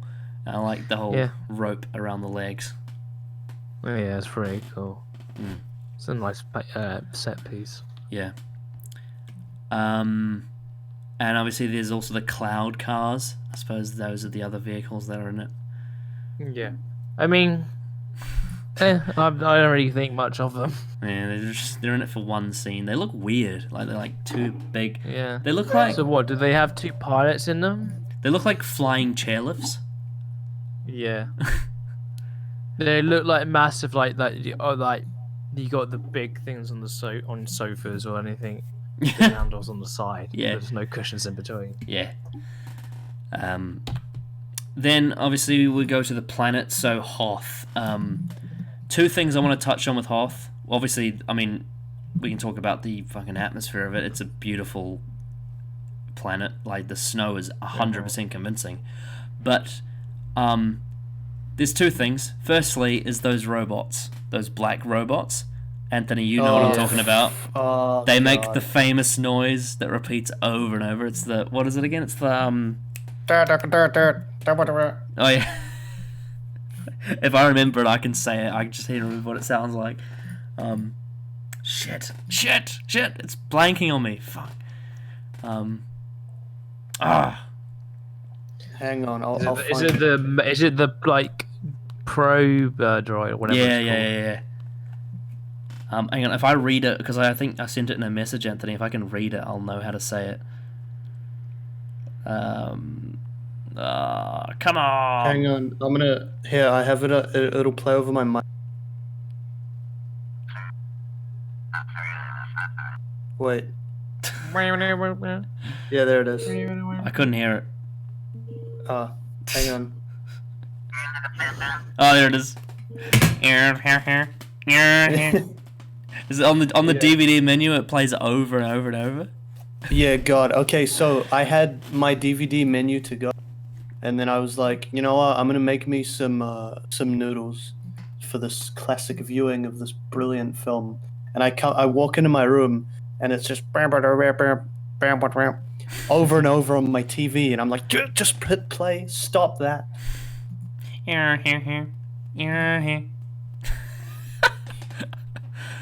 But yeah, you got those little probes. And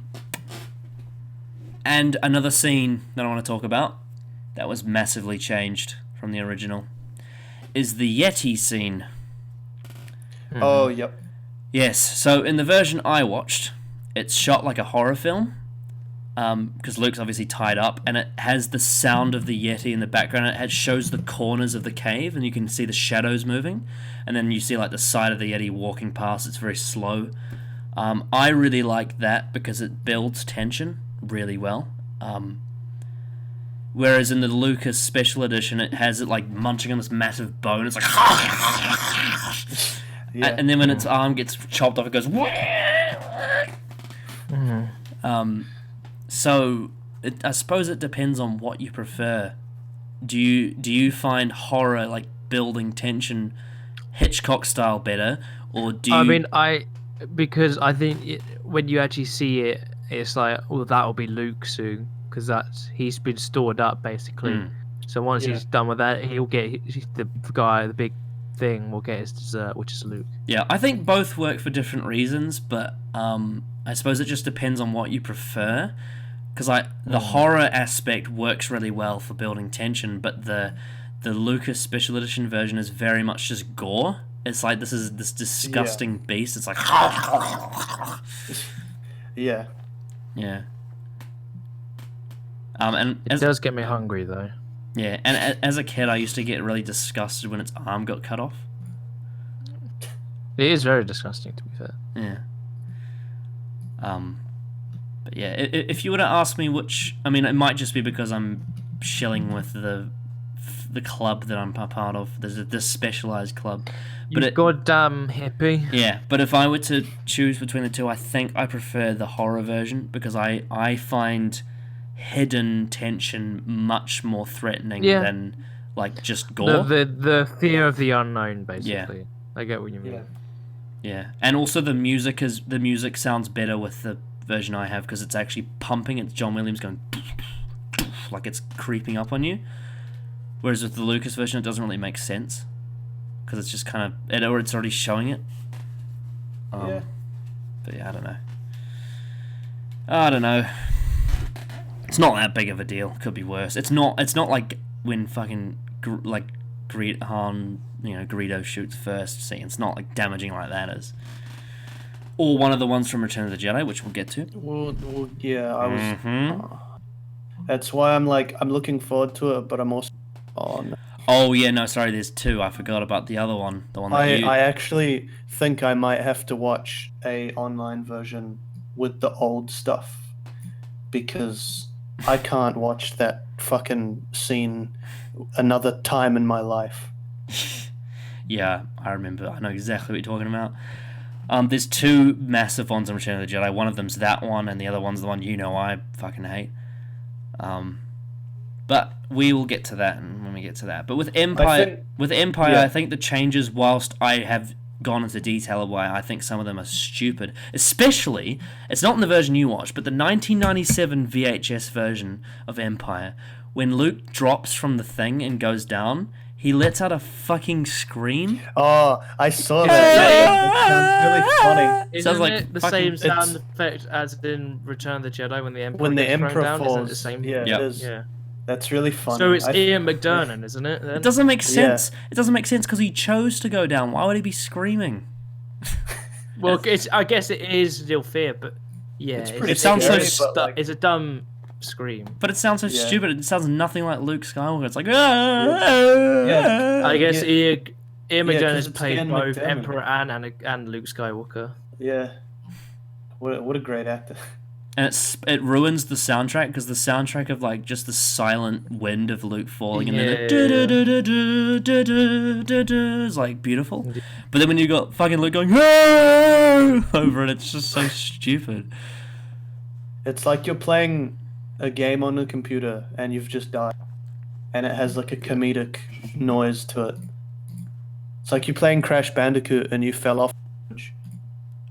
Fucking hell. Anyway, but Hoth as a planet, I think is cool, especially with the way it's directed. Yeah, I love Hoth. It's very cool. I think the one thing we can say about the planets in this film is they are very atmospheric. All three of them. Hell, even the asteroids, like, you could count them too. Yeah, I'd agree. Yeah, Hoth really, like, as a kid, I 100% believed it was, like, an Antarctic planet. Yeah. No doubt in my mind.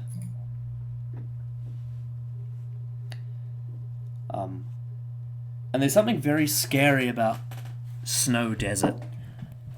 Yeah. Like it's just as bad as being caught out in a sand desert, if not worse, because you freeze to death.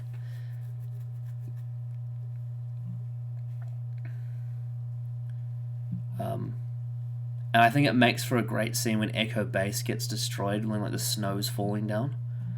Yeah. Yeah. Unlike Very other cool. film. It's very claustrophobic. Yeah, and I think it also, from a storytelling, it makes sense why the rebels are so desperate to have a base that they'll go to this fucking desert, like snow desert planet, because they're so desperate to hide.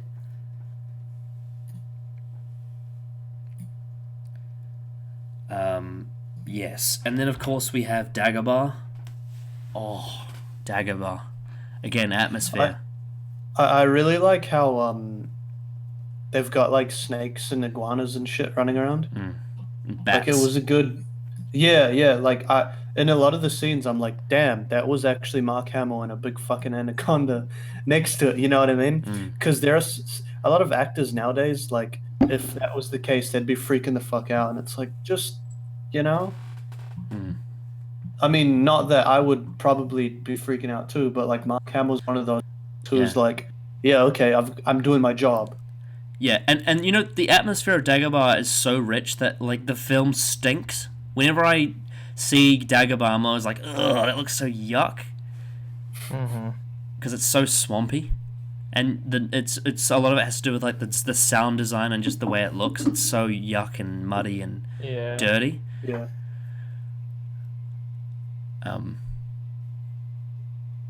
Yeah, Dagobah's great, and like I said, very atmospheric scenes, and I love the way it's directed. How like the trees block the camera. Yeah, I do like that. Nice little addition there. Yeah, and you got Yoda's little hut.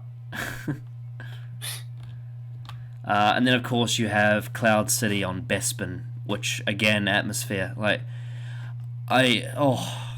the scenes that are the most atmospheric are the ones where like they're exposed to the cloud like wind. It's it's so mechanical yet it's mysterious, like the clouds. Yeah. And I love the whole concept of them like mining gas from this planet.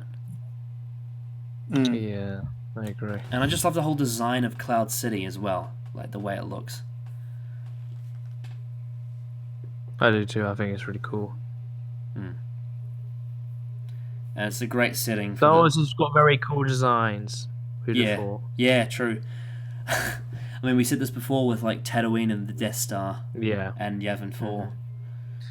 We continue the world building as any film, like a franchise with multiple films, should do. Continue to build the world. You know, not make something pointless and make it feel so contained. I think, honestly, I think I said in the first film about George Lucas being an expert with landscapes. I think that might be his biggest strength, because in all of the films he was a part of, like the planets and the landscapes are brilliant. Even in like the prequels as well, they're all amazing landscapes. Like you think about Coruscant, Mustafar, Naboo, Endor, Tatooine, Bespin, Dagobah, Hoth, Yavin 4. Just all these planets, they look amazing.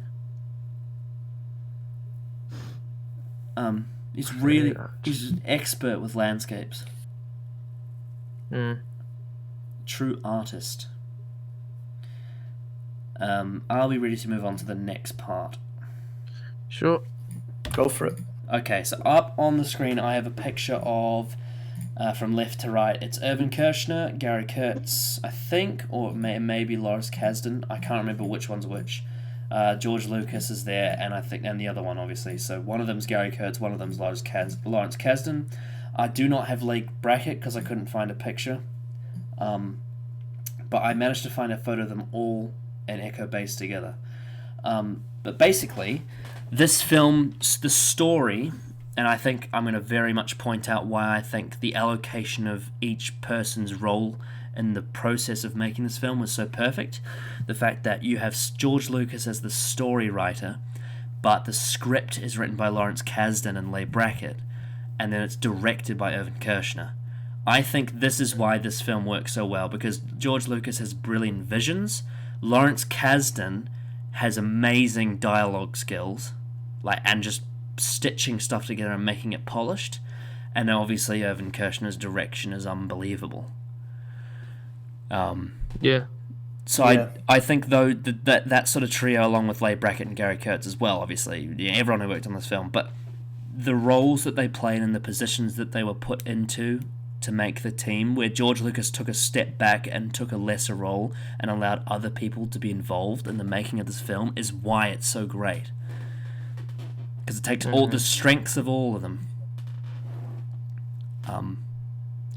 Because like I said, I think George Lucas, a guy who's so great with visions and landscapes and making these characters, he did amazing with this film. But then to have Lawrence Kasdan, a guy who's such a great scriptwriter, make the dialogue feel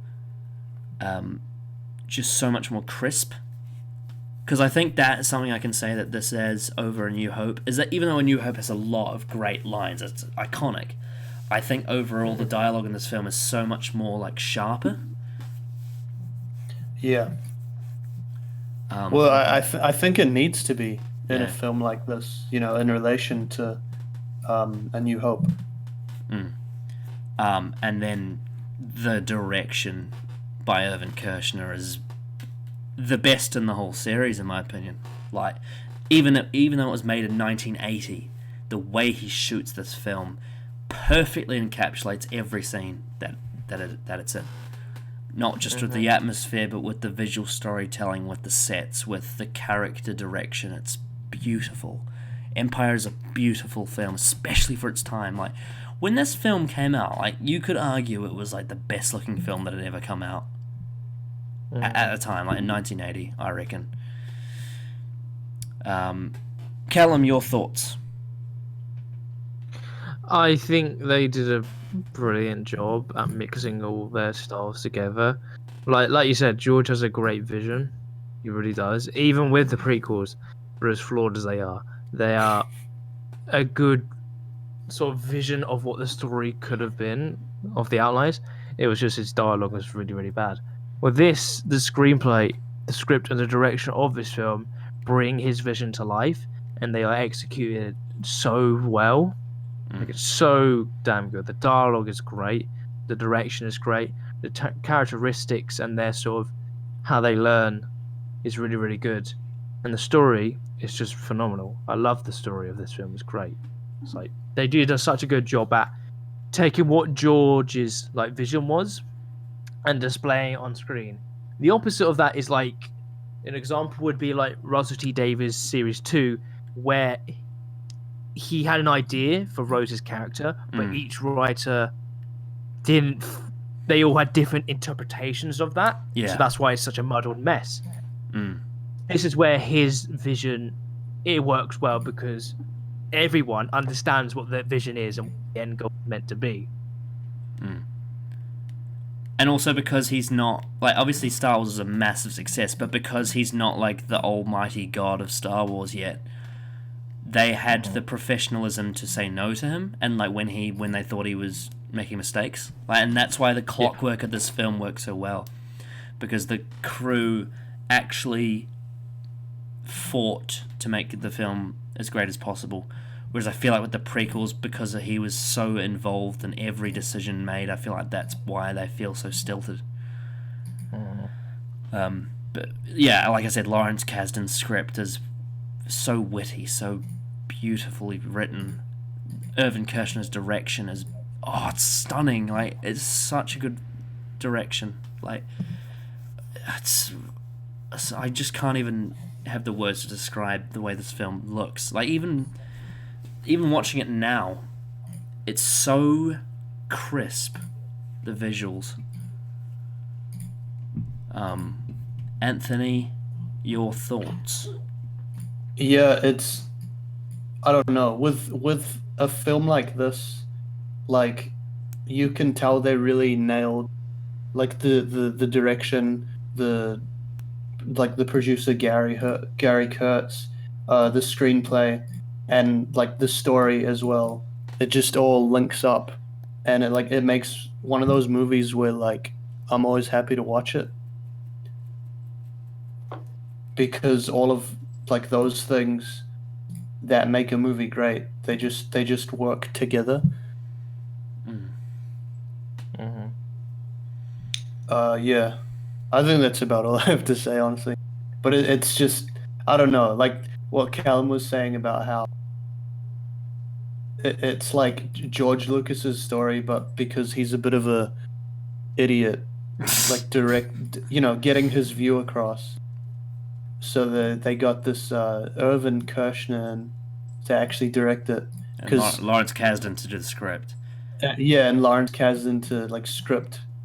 Because I couldn't imagine the kind of shit Lawrence Kasdan had to read through, and he's like, yeah, no, that's cringeworthy as fuck. Yeah, that's ridiculous. Get that out of there. Yeah, a lot of people say he's the biggest missing link from the prequels. Yeah, well, it's very clear with this, and even Revenge of the Sith. As much as I love that film, yeah, the difference is massive. Mm-hmm. And I think in terms of direction, I think two big characters I would point out with this is Darth Vader and Yoda. With Darth Vader, his very first scene, there's a shot of his cape like floating by the camera, and all the like Imperial people on the machines like look up at him in fear, and it absolutely establishes straight away the kind of leader he is, the fact that he is actually murdering them, and they all fear him.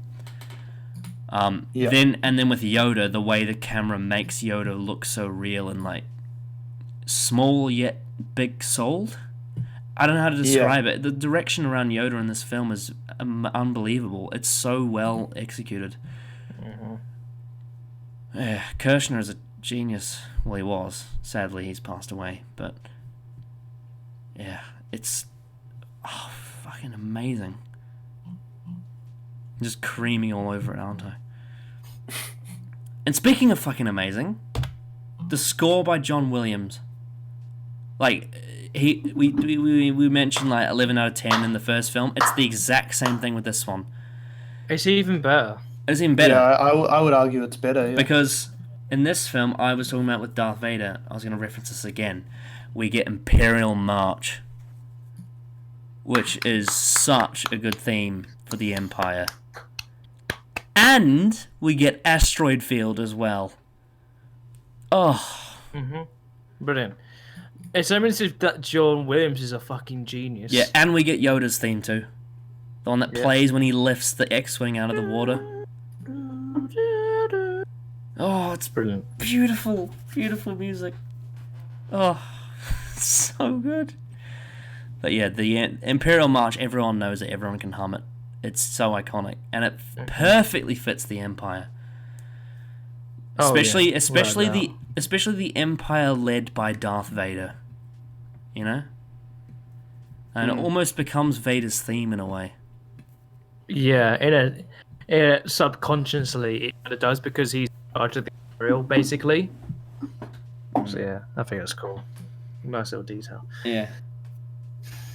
God, the score of this film is fucking amazing. Oh.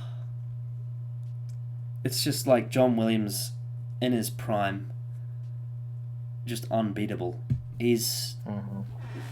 Let's face it, he's the best composer that ever lived. He's just fucking... just ridiculously talented. I'm trying to think of any other themes like that stick out to me in my mind. Because I tend to remember... I think I remember more themes from A New Hope, but this one's themes like as well, like obviously Yoda's theme, the Imperial March, Asteroid Field is one of my favorites. The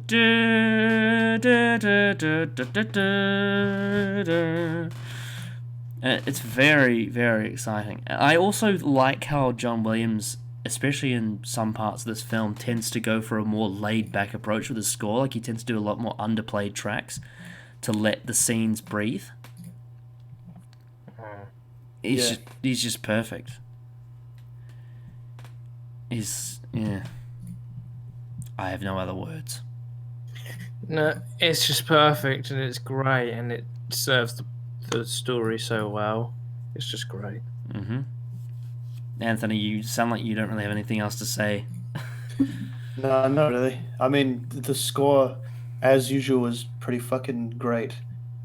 I think most of these Star Wars films, the music is like always 10 out of 10.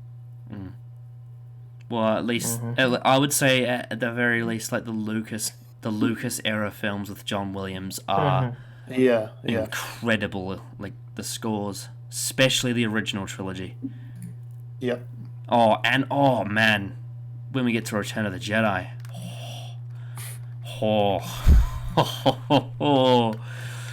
yeah, John Williams is the perfect composer for these films. And that's about all we have to say. Go check out the soundtrack. It is a masterpiece. It's one of the ones to listen to while you're at the gym. Oh yeah, That's what I'll say. if you want to live, Like, yeah, that's the kind of like how I know fucking film soundtracks. I listen to them at the gym, and if I do, that means it's a fucking jam. Yeah. Are we ready to move on to the trivia? Yeah, do it. Yes. I suppose we'll give you a bit of time to rest your voices. Okay. Empire Strikes Back. IMDb. Sorry, I haven't had this planned in advance like most cooks do. Here's what I prepared earlier. But yes. I will say this. Just quickly skimming back to Boba Fett. As we speak, I'm looking up how to build my own Mandalorian. Nice. This one has half the trivia of the last one, so it probably won't last as long. But obviously, you know, it's probably because A New Hope has so much trivia, because it's obviously the first Star Wars film. You know, everyone wants to know about it. Yeah. The shots where Luke used his Jedi powers to retrieve his lightsaber from a distance were achieved by having Mark Hamill throw the lightsaber away and then running the film in reverse.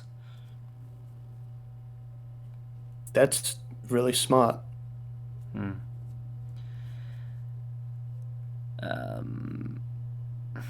In order to avoid sharing creative rights, George Lucas decided to avoid using a major studio to finance this film. Instead, he bankrolled the $18 million production himself, using a combination of his profits from A New Hope and a bank loan. Although the move was risky, it paid off several times over. Lucas recovered his investment within 3 months of the movie's release, and then showed gratitude far beyond the Hollywood norm by sharing his profits with his employees, nearly $5 million in bonuses. Fucking genius. It's a pretty good bonus. 5 mil. I've talked about landscapes. He's also very good with money. We know this. He knows what he's doing. Mark Hamill had to bang his head 16 times on the ceiling of Yoda's hut before director Irvin Kershner was satisfied. Ouch. David Prowse was unaware that Darth Vader was Luke's father until he saw the film, and was quite upset with George Lucas afterwards, saying his physical acting would have been completely different if he'd known the real line. I think it works. Yeah. Still, because it's still a big twist. I feel like the body language, like a lot of people, it still would have shocked a lot of people, but I feel like the very few, like a couple, like out of the millions would have been like, yeah, see the way he moves his head, that's a fatherly you know what I mean? Like,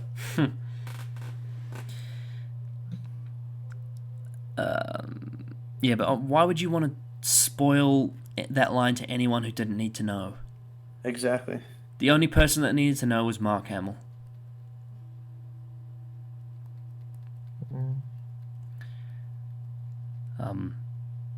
Yeah, apparently Harrison Ford was pissed because Mark Hamill didn't tell him.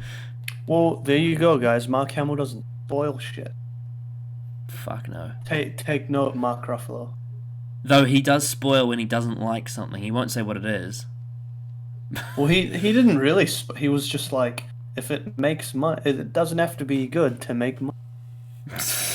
He was implying. Yeah, he just implied it, and because some people, when he was saying that, they were like, "Oh, uh-oh." With the exception of being sucked out a Cloud City window, Mark Hamill did all of his own stunts.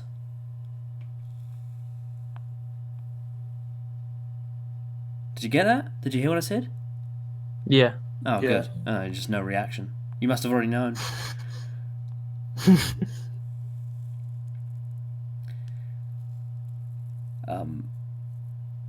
When shooting on location in Norway, a fierce snowstorm hit the hotel where the cast and crew were staying.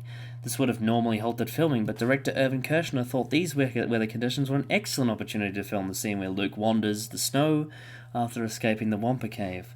He did this by sending Mark Hamill outside into the cold while he and the cameraman stayed and filmed inside the hotel's front hall. What a fucking prick. Method acting. Method directing. Carrie Fisher stood on a box for many of her scenes with Harrison Ford in order to make up for the height difference and have her appear in the frame with him. Carrie Fisher is 5'1" and Harrison Ford is 6'1".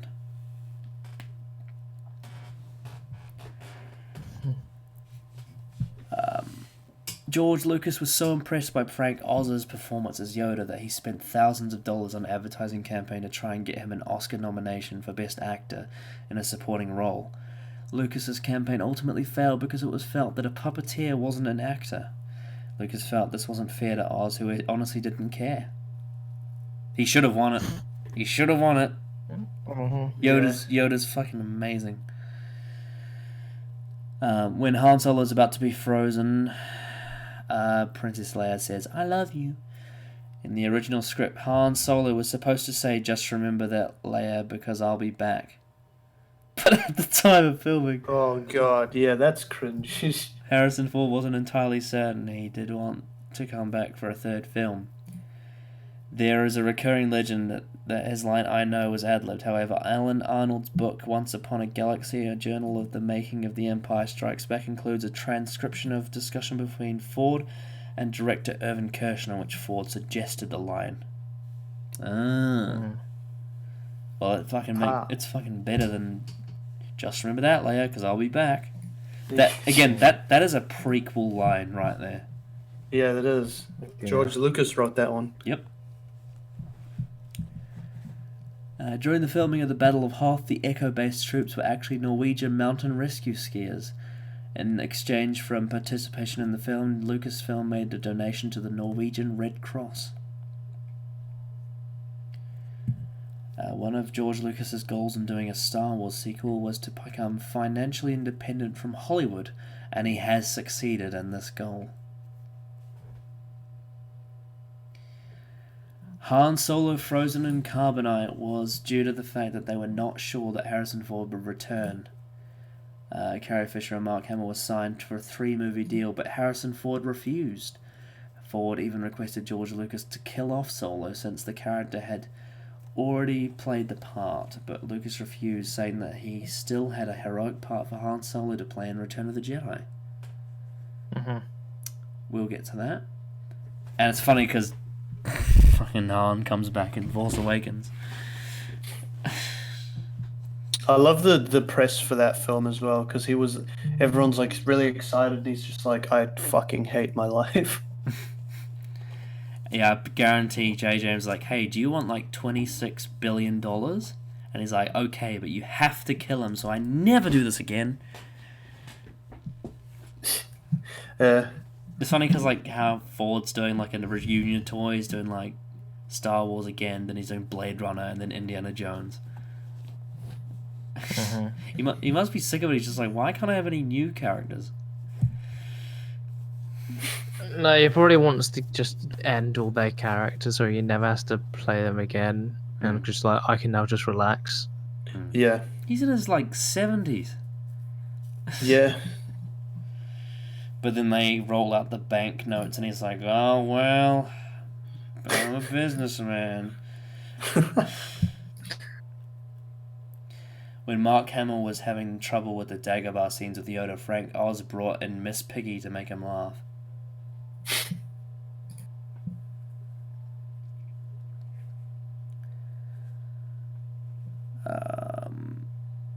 Ooh! Apparently, originally George Lucas wanted to move all the credits to the end of the film. Like, the opening crawl was apparently not going to be in it originally. But...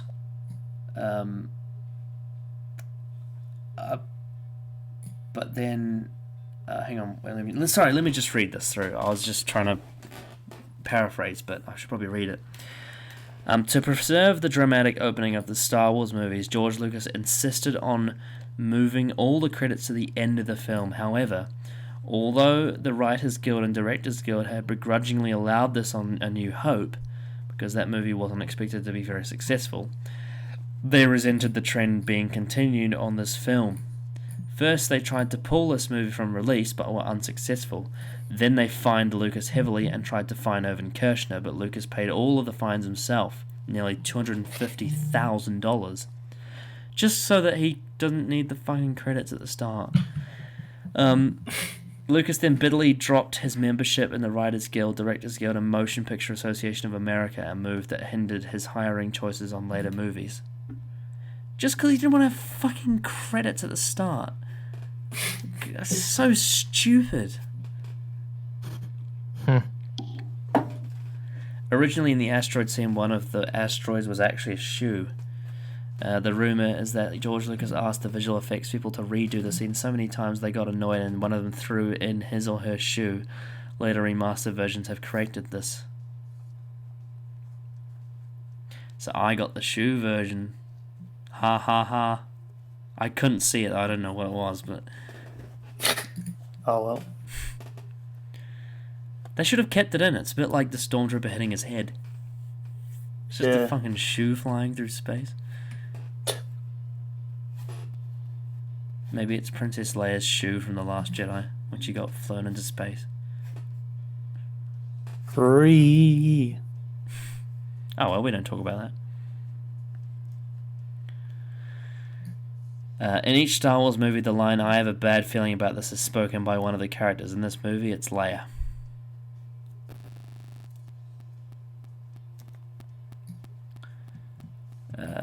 Yoda's iconic manner of speech. Oh, we haven't actually talked about this yet.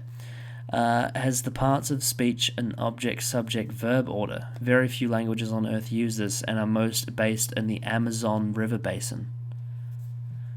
So... we were talking before about how Obi-Wan's based off a Japanese name. Yoda's language is based off the Amazon rainforest language. Very cool. So object, subject, and then verb. Interesting. Begun. The Clone War has.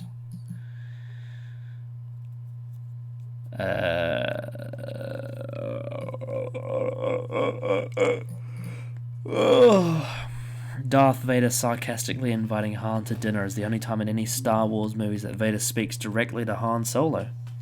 However, James Earl Jones, who voices Darth Vader, and Harrison Ford would directly interact in several scenes in the films Clear and Present Danger and Patriot Games.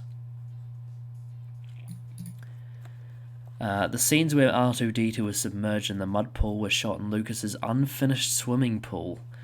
Most of the crew were hidden under the water, and the entire sequence was shot by George Lucas. In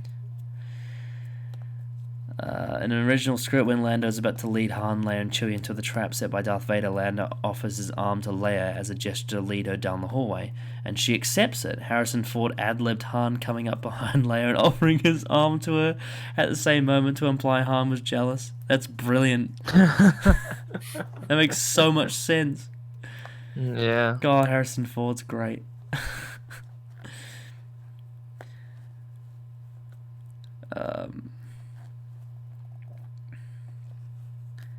George Lucas decided that a battle on an ice planet was necessary because he felt that it was easier to cheat in space, because the background was black and you could hide errors easily. With a white background, the FX crew would have to work much harder and the effects would be much more impressive. Wow. Just set them a challenge, did he? In an early outtake, when Darth Vader entered the Hoth base, he tripped over a cable and fell down face first. Oh, the costume. Oh, no. Oh, That's funny. God, that grill right in your teeth. Yeah. The sound of Darth Vader's shuttle door opening is a purportedly recording of a whole block of an Alcatraz cell doors slamming shut. Fucking hell. Yeah. Here we go. It's an often quoted myth is that the Wampa attack on Luke was devised to explain the actual scars on Mark Hamill's face, because he had been involved in a car crash that had to have reconstructive surgery.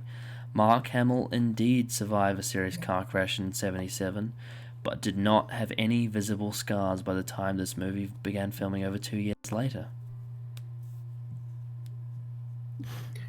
Yeah. Well, there you go. That's the answer to that bit of trivia that everyone thinks they know. The movie premiered at a limited number of theatres, and those all in large metropolitan areas, because it was released only on 70mm film, which was only the largest and most prosperous movie theatres had projectors. It was many weeks later that the movie was released on standard 35mm film for other theatres in North America and around the world.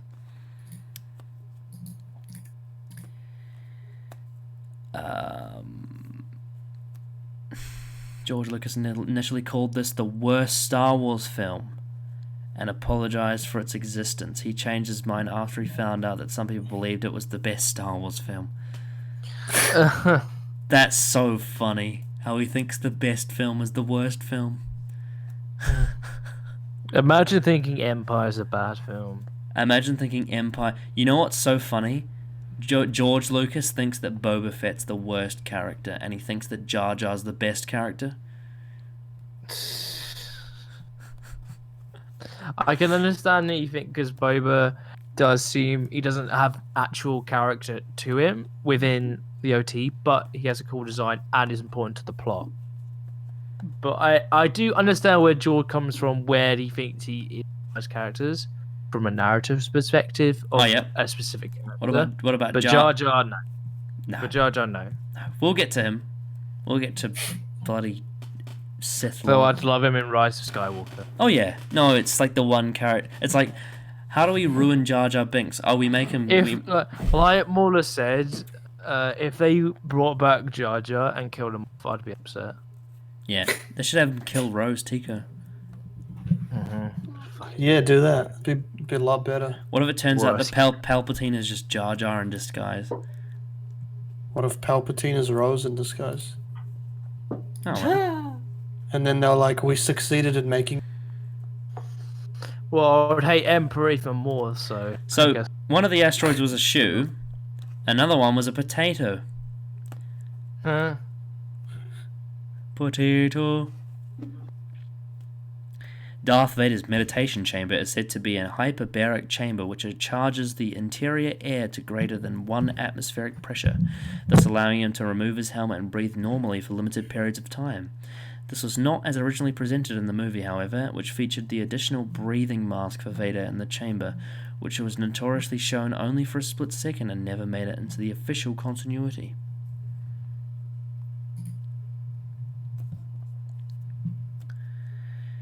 During principal photography, it remained unclear if Sir Alec Guinness would return as Obi-Wan Kenobi, as he had just had an eye operation at the time. He finally did agree and worked just 1 day. He arrived at 8:30 a.m. and completed his scenes by 1 p.m., for which he was paid a quarter of the percentage of point of the movie's gross, which was worth millions of dollars. He was paid a quarter of the film's gross for 1 day. Fantastic. Hey. Mark Hamill's wife gave birth to their first son one early morning, and Mark went straight from the hospital to the shooting. This was the day they filmed the shots of Luke climbing out of the snowspeeder before it crushed by the Imperial Walker, and Hamill broke his thumb during the stunt. Ooh.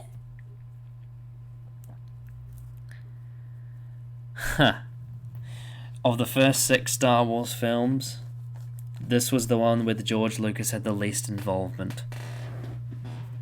Well, that explains why it's so good.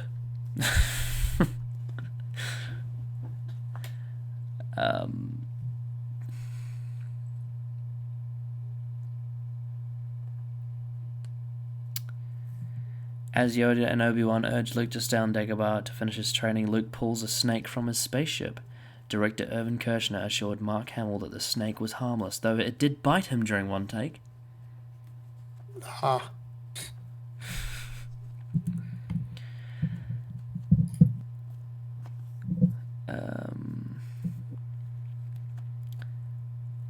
The Dagobah set needed to be elevated to give Frank Oz and 3 other puppeteers room to control the Yoda puppet from below. For proper interaction, Mark Hamill was given an earpiece so he could hear Oz during the Yoda's voice. On numerous occasions, Irvin Kershner would give a direction by Yoda by mistake, and Oz would have to remind him of who to talk. And I remember when I watched the documentary, when he was trying to hear Oz's voice, he picked up like a signal of the Rolling Stones on the radio.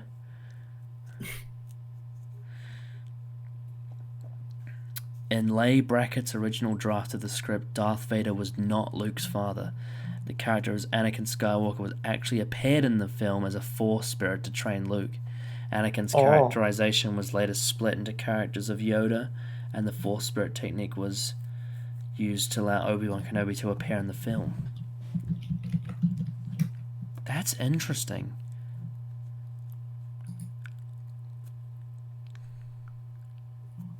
Lighting for the visual effects scenes in the space was so strong that several models melted.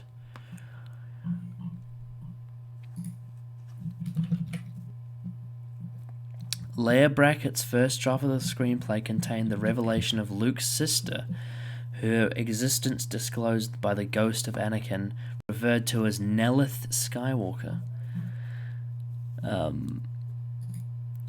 So apparently, you know when Yoda says the line, "There is another," apparently that was what it was referring to originally. But now it's referring to Leia.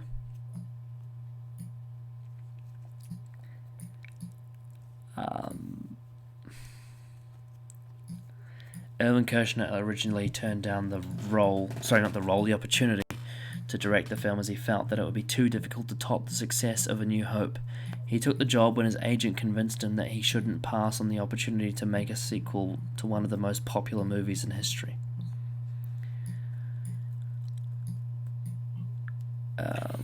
It's funny how because I think we had the same thing with Chris Evans' Cap, where he was like, I don't really want to do that. And then now you look back and you're like, you can't imagine it without them. Yeah.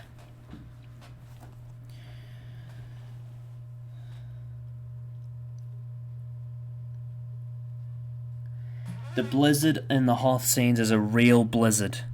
No effects were used.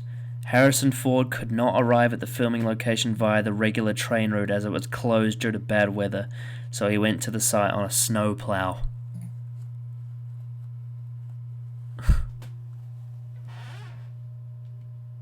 Callum, I can't hear you. That's because I've got my mic mute because I've got cleaners here with a vacuum. That's what I forgot myself. Sorry, I thought it's very loud. I thought you tried to say something. No. I'm just listening. Oh, okay. When I've got it muted. All right. Okay. The carbon freezing chamber is the only time in the original trilogy that Darth Vader and C-3PO can be seen on screen together. It's and he doesn't even notice. Yeah, it's interesting how he doesn't recognize him because he built him. Yeah.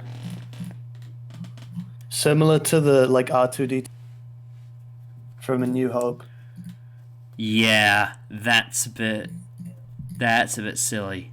I think the fact that he doesn't recognize either of them is a bit strange, especially because they're together. I've heard explanations as to like, oh, it's because Obi-Wan has like PTSD from what happened in the prequels. But I'm still kind of like, Yeah, but why does Vader not recognize both of them? Yeah. Maybe he does, but he just doesn't want to acknowledge them because it's his past. Yeah.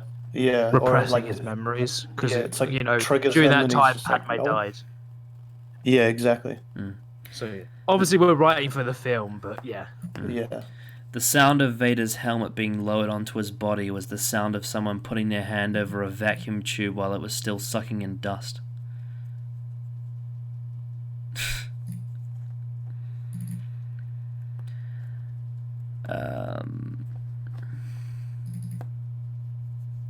Carrie Fisher travelled to the filming location of Fitz, Norway, even though she was not scheduled to take part in any outdoor scenes. She did it in order to spend time with the cast and crew. Oh, that's nice. This is the first movie ever to have a 5.1 surround sound mix. That's cool.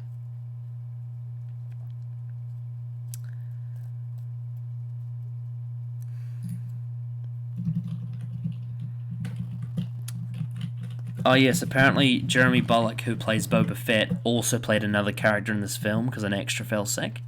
It's the one, when Princess Leia's saying it's a trap, he's the one that's like pulling her out. Yeah. Can't wait till we get to Attack of the Clones when Anthony Daniels is in the bar. Oh yeah, he is. Yeah.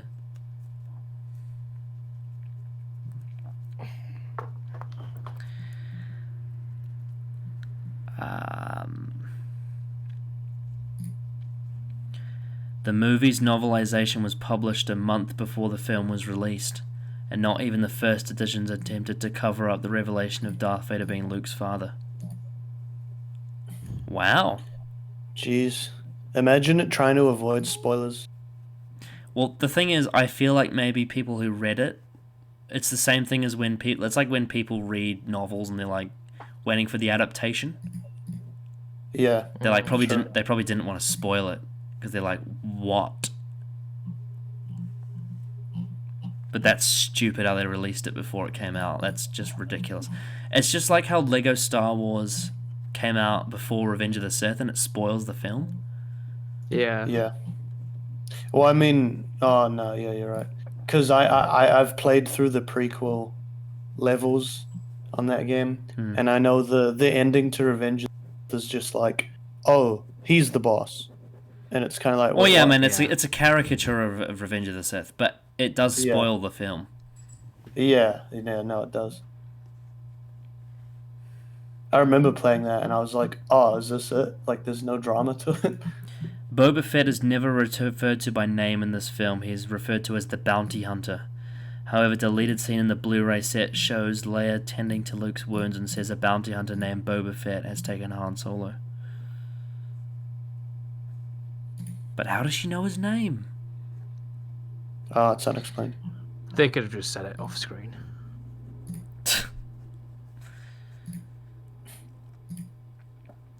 The only Star Wars original trilogy movie that does not take place on Tatooine. And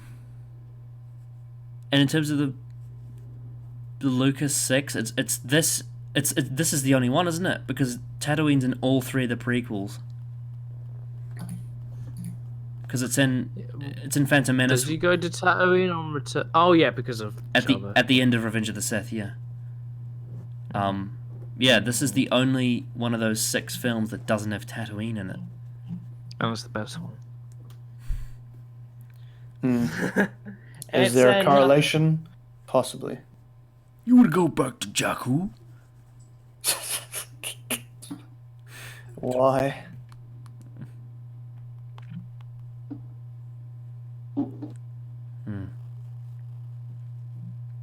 The only other one in the series so far that doesn't have a desert planet is The Last Jedi. But that's on the opposite end of quality. Oh, well. Wait, doesn't... Oh, wait, no, it's snow. Wait, is it? Yeah. No, it's salt. Salt, snow, Yeah. same... Desert snow. When I found out it was salt, I thought of Burt Munro. Salt. World's fastest Indian.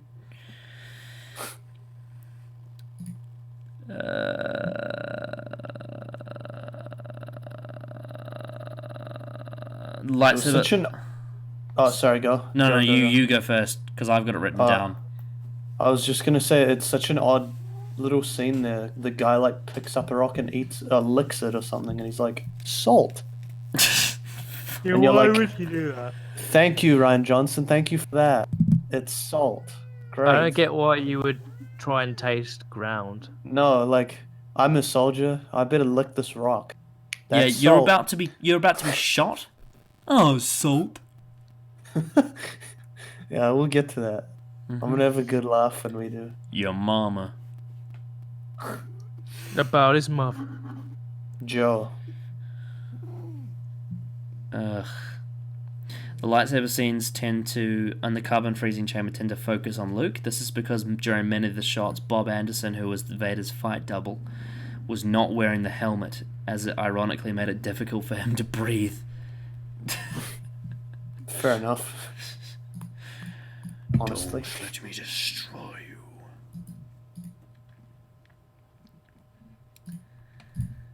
Fucking hell, my cat's all over this bloody... Ugh.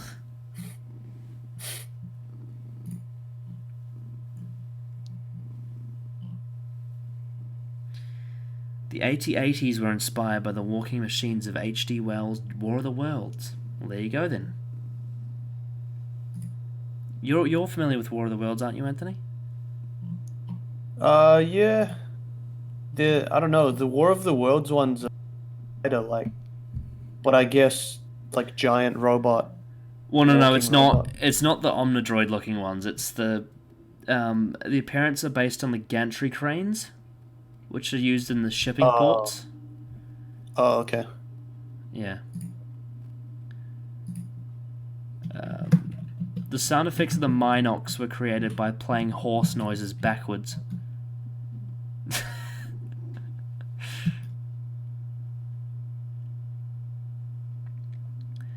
Ooh, principal photography was 180 days, the longest shoot of any Star Wars film. Darth Vader was ranked number 3 on AFI's list of 50 greatest villains. Who's 2 and 1? I wouldn't be surprised if the Emperor was like number 2. I would be fine with that, but I don't think that's what it would be. What do you think they put like Loki at number 2? No. Probably the Joker? Joker and...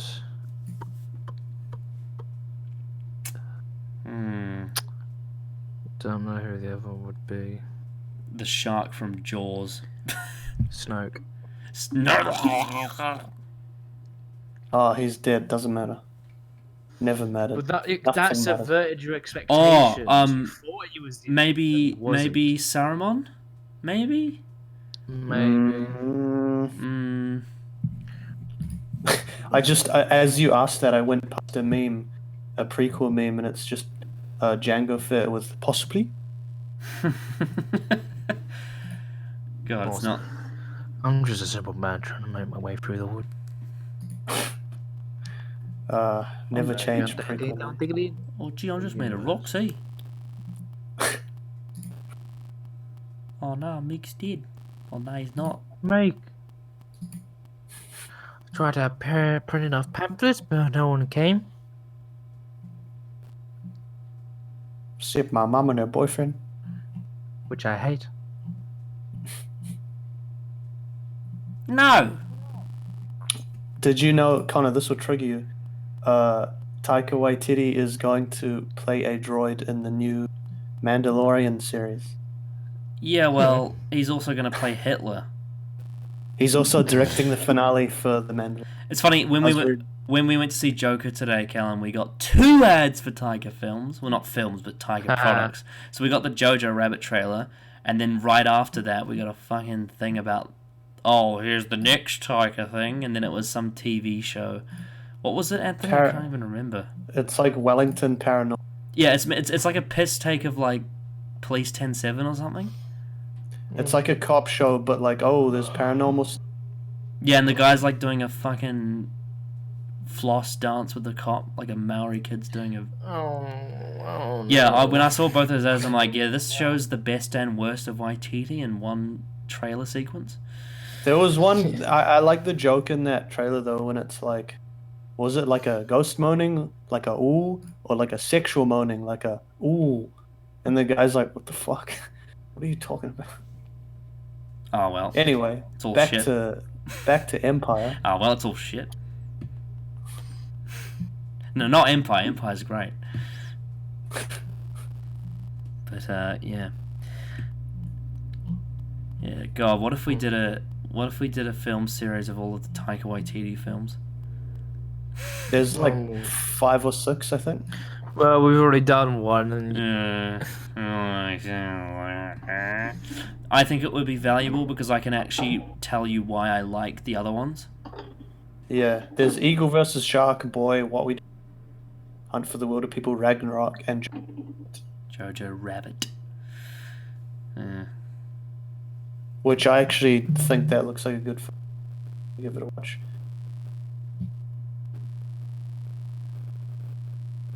Yeah, and then there's Love and Thunder. Oh, well. I'm very high on crack.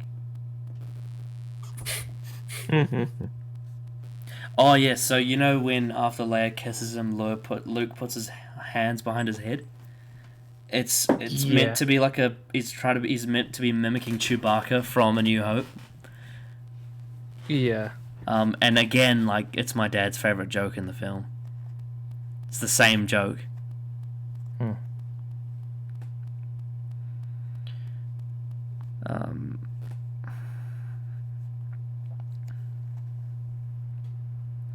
James Earl Jones believed that Darth Vader was lying about being Luke's father until he read the script of Return of the Jedi.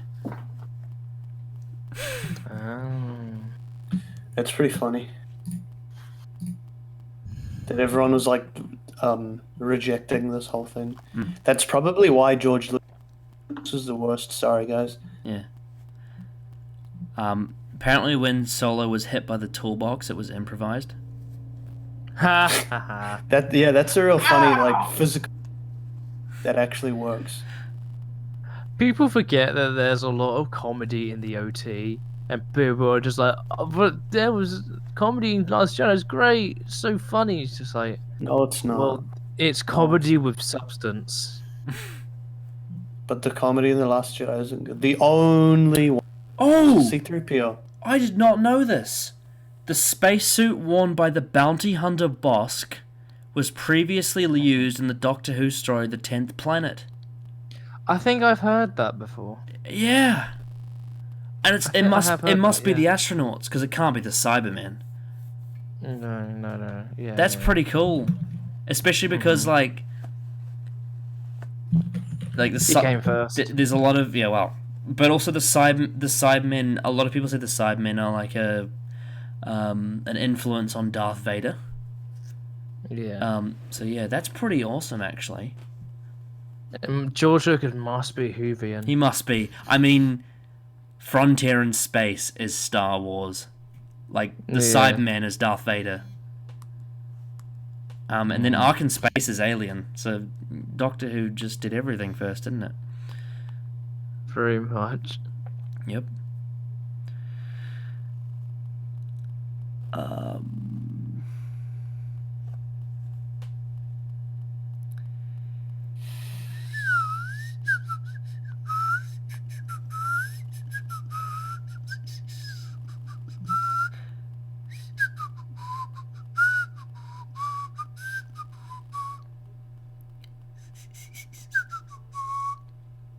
The only scene in the film where all of the main characters are together on the rebel side is the hospital bed scene. That's it. Yep. That's it. Whereas, like, in A New Hope, they're together for a lot of it. Yeah, well, that's where they meet each other, and they're like, oh. Mm.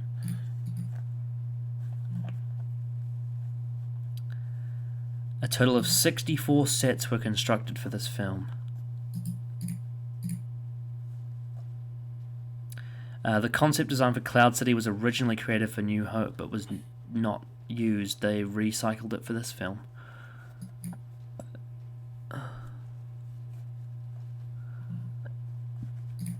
In an earlier draft, Luke's reason for not leaving with Lando and Chewie at the end was because Jedi training was more important, believing that this would make Luke seem less sympathetic. Irvin Kershner changed it to where Luke was still recovering from his injuries and that rescuing Han would be his first priority once he was fully recovered. I'll meet you at the rendezvous point on Tatooine.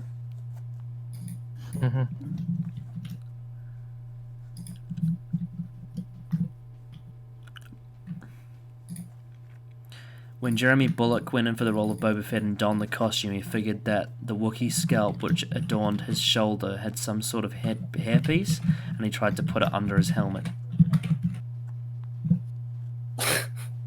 The fool.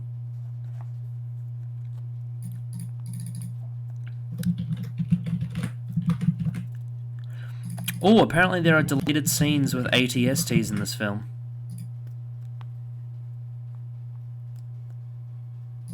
Did you hear that? Yeah, there's deleted scenes of the eight. The ATSTs, like the smaller ones. Oh. But Lucas cut them because he wanted the size of the AT-ATs to be prominent. Right. Apparently Darth Vader means Dark Father. Yeah, that was a big, because apparently in Germany, they were like, oh, okay. And then some of them were like, oh, he's his father. And then they're like, no, you stupid fuck. That was his name in A New Hope. So it doesn't matter. Boba Fett only has 5 lines. Can we remember them all? What if he doesn't survive? As you wish. Yeah, as you wish. Or if he doesn't survive, it means a lot to me. He's no good to me dead. Put Captain Solo in the cargo hold. That's 4 lines. What was the other one? I'm trying to remember what the other line is. It has to be after Han gets fucking frozen. I can't remember. I can't remember those 4. As you wish. No, I already said that. Yeah. Hold on. Let me look. Let's look it up because I can look for the scripts. He's no good to me dead. What if he doesn't survive? He's worth a lot to me. Put Captain Solo in the cargo hold. Yeah, I can only think of 4 as well. No, Boba Fett. As you wish. He's no good to me dead.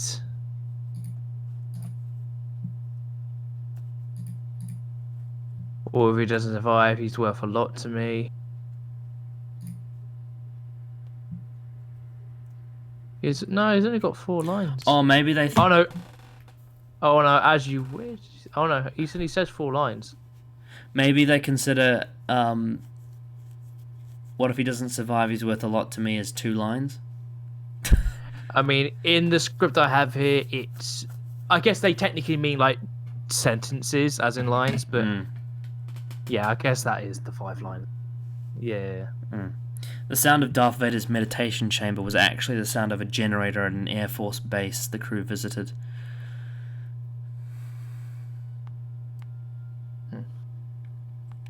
Cool. It's really cool.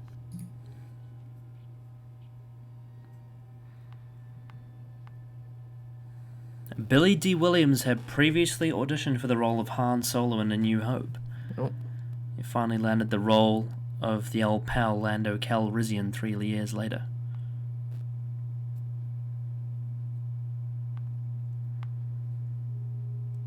The sound of R2-D2 moving was produced by the recording of a sound of a car window motor in operation.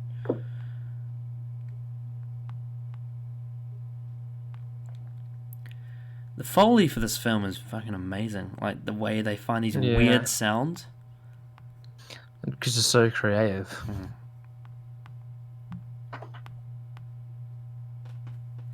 Gary Kurtz came up with the title for this film.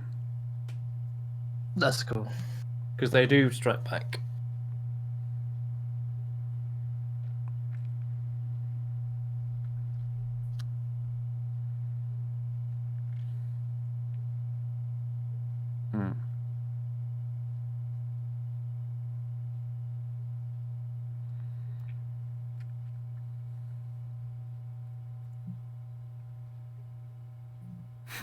Apparently Wedge Antilles was not meant to appear in the film, but apparently because of fan interest it prompted George Lucas to include him. I mean, he plays a very minor role, let's be honest. Yeah, I was like, oh, look, it's Wedge. Yeah.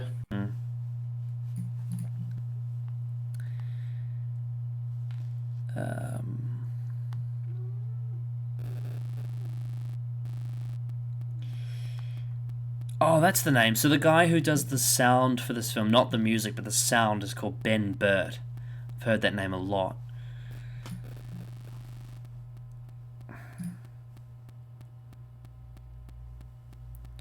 Simon Pegg said that he showed this movie to his daughter while she was still 3 years old. Upon seeing Yoda, she was astonished by his presence and said, "Daddy, he's real."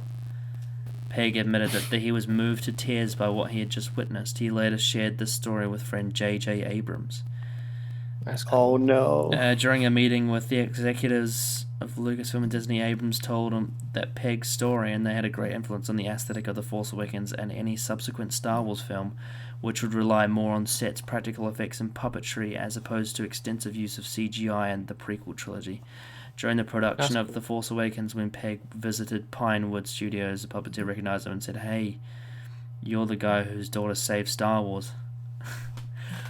I do have to say, with all my problems with the sequel trilogy, I really like the special effects for most of it. I think they did a really good job of mixing practical with CGI, and I think it works much better than the prequels do.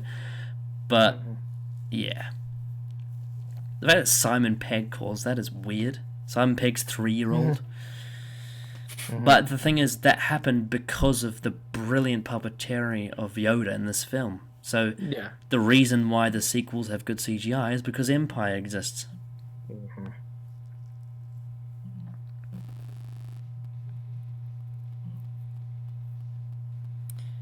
When escaping the asteroid field, a TIE fighter strikes an asteroid. As the asteroid travels down to the right off screen, the pilot can be seen traveling down and doing to the left, doing backflips as he travels off screen.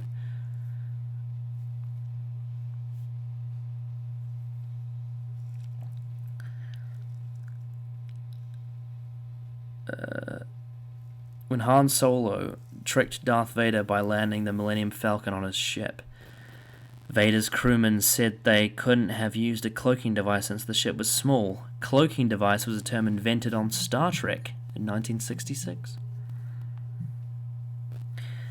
The Wilhelm scream. Heard twice in this film, once during the Battle of Hoth as a rebel soldier and his laser gun dish explodes, and right before Han is going to be frozen in carbonite, as Chewbacca, in a fit of rage, throws a stormtrooper off the ledge.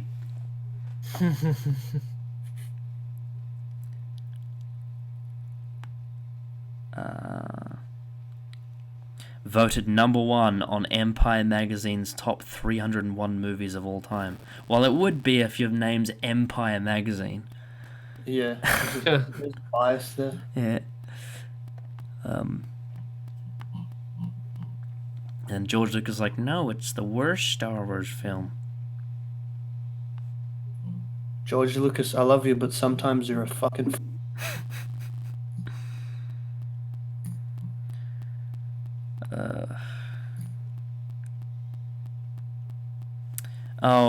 Veteran screenwriter and frequent Howard Hanks collaborator Leigh Brackett succumbed to cancer shortly after completing her first draft of the script.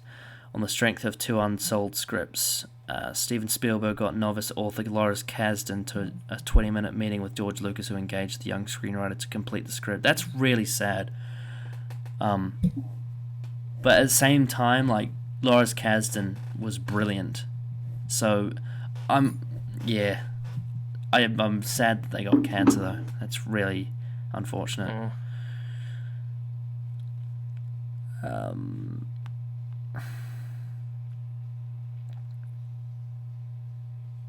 Unlike the other 2 movies of the original trilogy, Darth Vader does not appear until about 20 minutes into the film. The other 2, he appears within the first 5 minutes. I think I like that because it builds to it. You're like, when's Vader going to turn up? And then when he does, it plays the Imperial March.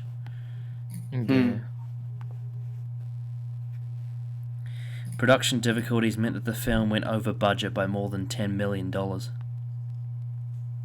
So the over budget spending was the equivalent to the 8 times the budget the first film got.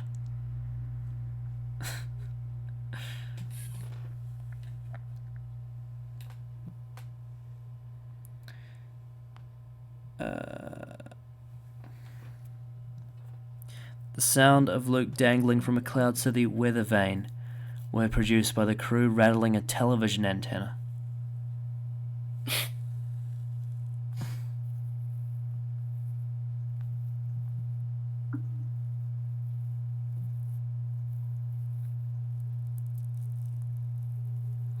The voiceover line, "The first transporters away" during the Rebel evacuation, was re-recorded by Mark Hamill for the 1997 special edition.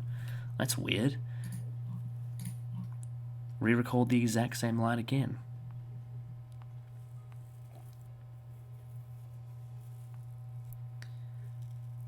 The Cloud City of Bespin has an Art Deco design that was based on the Machine Age designs from the 1920s and 1930s.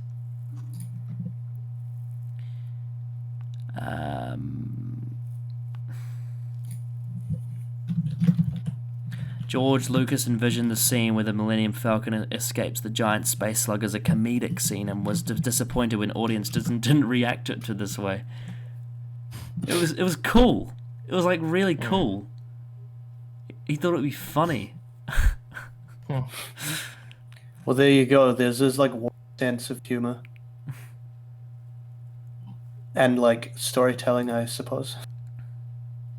Just like, I'll put that in, that's funny. And then at the end, he's like, it's going to be...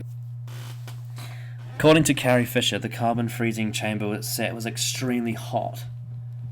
Consequently, Peter Mayhew's Chewbacca costume began to stink.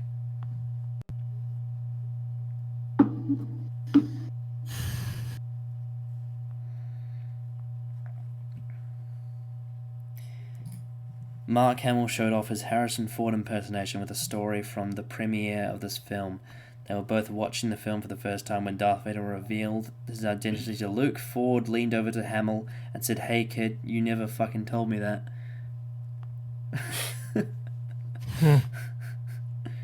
I can imagine him like, oh, I think there's a... He said that on like a talk show or something, didn't he? Yeah.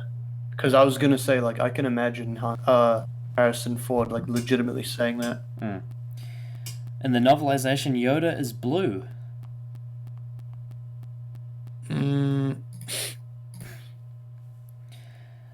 Although Luke occasionally is seen holding his blaster, he never fires it. I noticed that on this video. Doesn't he... They always had his gun. I was just thinking, doesn't he fire on Hoth? But then I remembered he uses his lightsaber to open the... He never shoots. It's almost like him transitioning away from guns, you know? Yeah. He always has it with him, but he never uses it. So uncivilized. Not as clumsy or random as a blaster. An elegant weapon, but a more civilized aid. The only movie in the original trilogy that doesn't begin with C-3PO and R2-D2's adventures.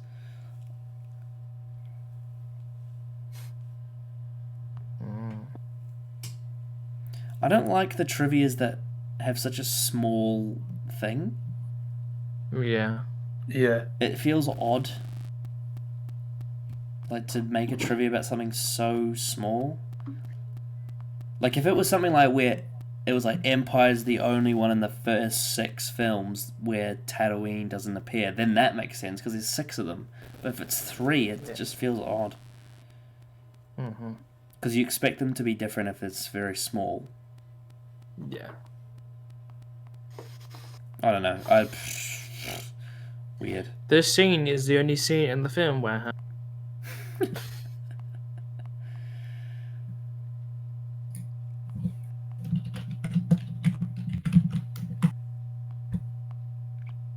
Ugh.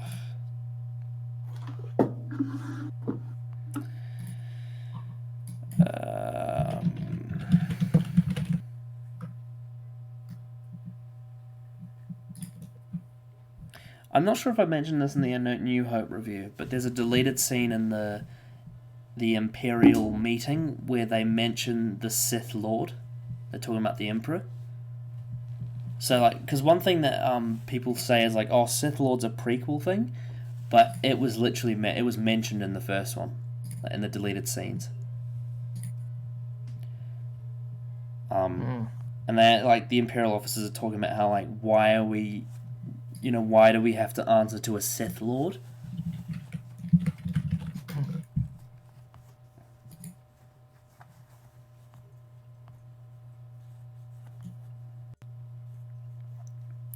Released on the same day as the Blues Brothers movie.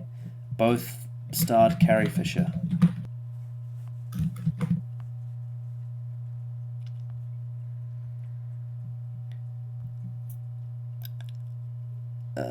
Here we go. The Bespin Twin Pod Cloud Cars that intercepts the Millennium Falcon bears a resemblance to the American F-82 Twin Mustang fighter plane.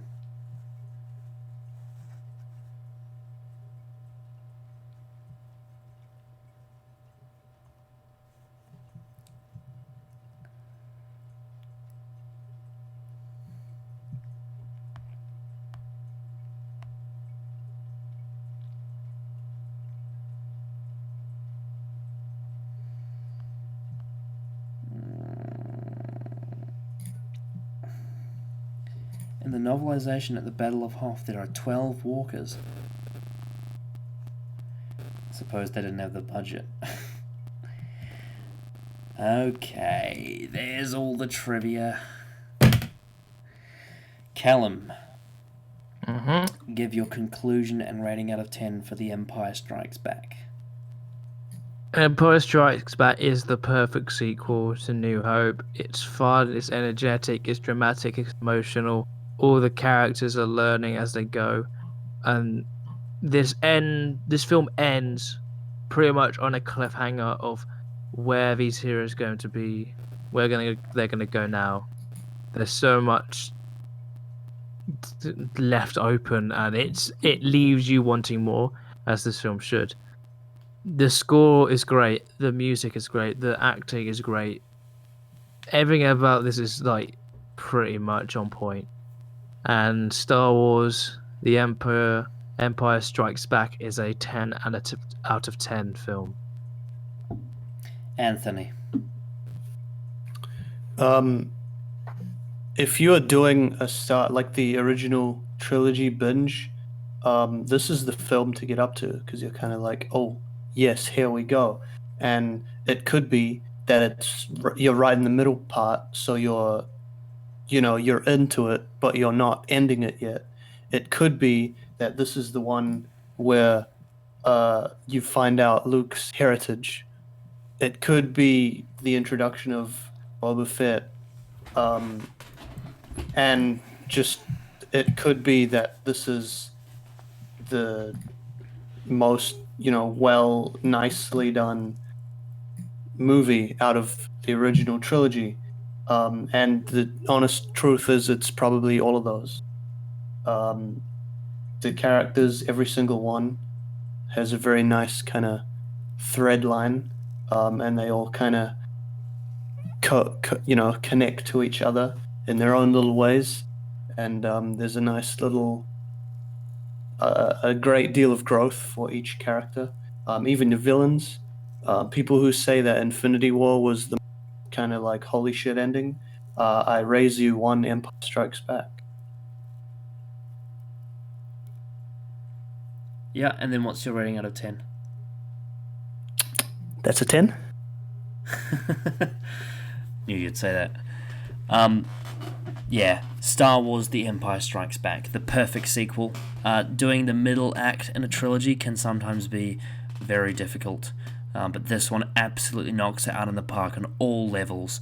It has the best parts of Lucas's vision, Lawrence Kasdan and Leigh Brackett's script, and Irvin Kershner's direction. The cast are on fire, the characters are on fire, the arcs are on fire. It is much deeper, much darker, and much grittier than the first, but it explores arcs in such a way that makes it a masterpiece from start to finish. Star Wars The Empire Strikes Back is the best Star Wars film ever made, in my opinion, and one of the best films of all time. 10 out of 10. There we go. As it should be. Perfect.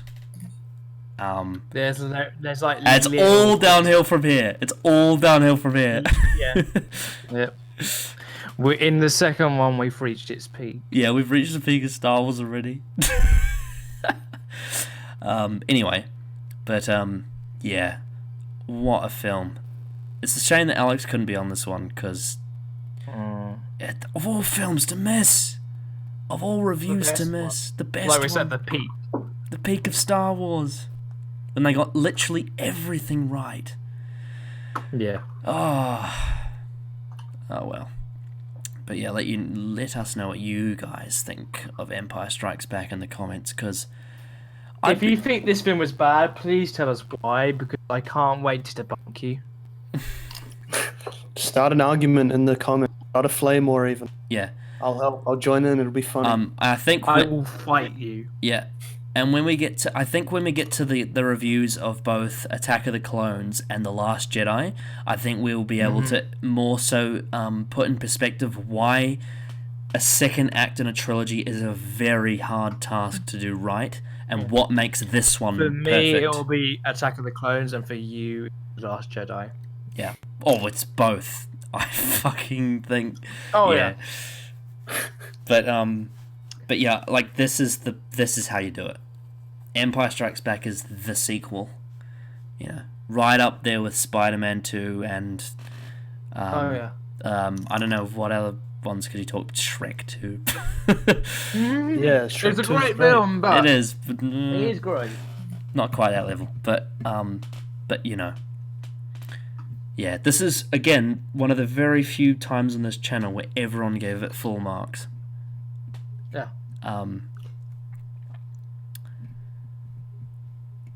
The only other times I can remember, I think me and Callum both gave Infinity War a 10 on the review. Yeah. However, when we got to the rankings of Phase 3, Adam gave it like a 9, I think, or an 8.5. Oh, well, Yeah. He said it was a 9. Yeah. What was there anything? Oh, Logan. Both Callum and I gave Logan a 10. Yeah. Avengers. Oh no, sorry, no. No, it wasn't Endgame because Adam gave that a 9 or 9.5. Which we probably would change that to that now, to be honest. I think with our time spent off. Maybe. I would. Wait, what? Because of the flaw. Yeah. Because when looking back on it, it does have quite a few flaws in terms of writing. But I still subjectively love it. If I changed it to a 9.5, I'd still say I prefer it to Civil War though. Yeah. Because I think Endgame. Well, Civil War is fucking phenomenal, but I think I think Endgame is a much bigger accomplishment. And then there was the Chimes of Midnight, which both Adam and I gave a 10 because it's a Rob Sherman big finish. So, Well, you can't go wrong with Rob Sherman. I don't think there was anything else. I think both Jake and I gave Parting of the Ways a 10, but Adam wouldn't. He said it was a 9. It's always Adam. Well, he wasn't on the review. It's always Adam. It's always Adam with this shit. So fucking cynical. Yeah. Fucking, we love you, Adam. Yeah, true. But I can't think of any other thing. Yeah, I think, honestly, out of all the reviews we've done, this might be the most unanimous 10 because there's 3 of us. Oh, yeah. Anyone who doesn't give this a 10 is so weird. Obviously, you can have your opinion, but how could you not think that this is the best Star Wars film? Armand White. Or at the very least, the best written Star Wars film, at the very least. I actually want to... Empire Strikes. What's going on here, Anthony? What are you looking up? Armand White. He probably says it's the worst, just like George Lucas. Oh, Callum, you're making me hungry. I don't know. It was all food and I was such a ride. Yeah, I know. I'm starving. I like how every review we've had, not every review, but especially these last 2, it ends with me getting food. Well, remember the Mission to the Unknown one? We both got food. You got KFC. I got KFC and you got Subway. Yeah, I mean, I find that it's so funny because I work at KFC, so like hearing you order KFC just makes me it's just funny, because it's funny because I get British customers that order what you got, and we don't have it, and I'm like, sorry, we don't have that in New Zealand. Like, what? You don't have a fillet combo?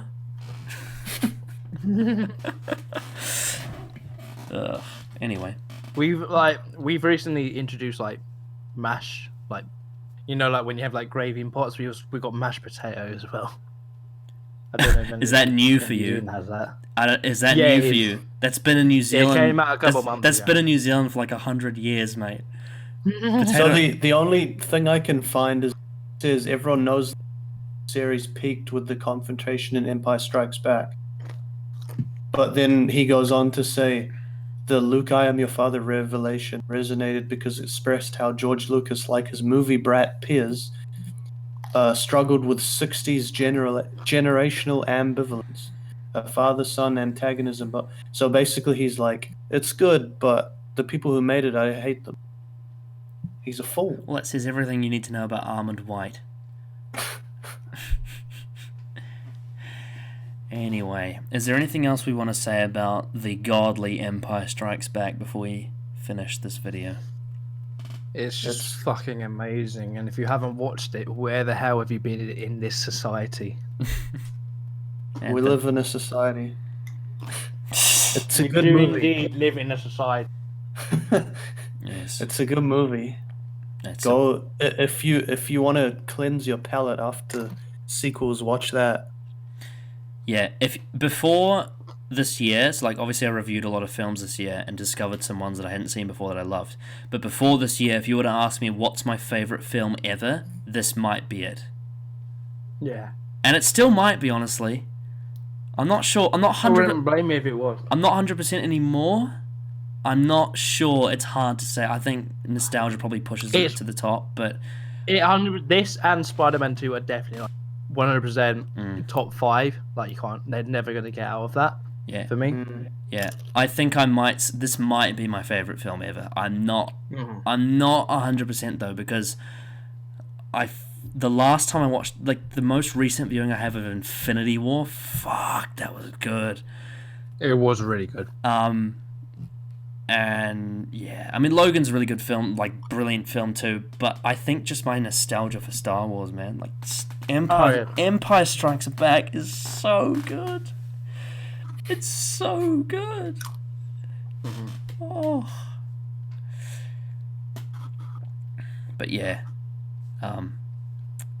yeah, I don't know. It's probably my favorite film. I can't think of a better alternative, so it probably is. But yeah. Yeah. Empire, beautiful film. Go watch it. Are we ready to wrap up? Yeah, we are. All right. Yeah. Well, we will see you all next time for Return of the Jedi.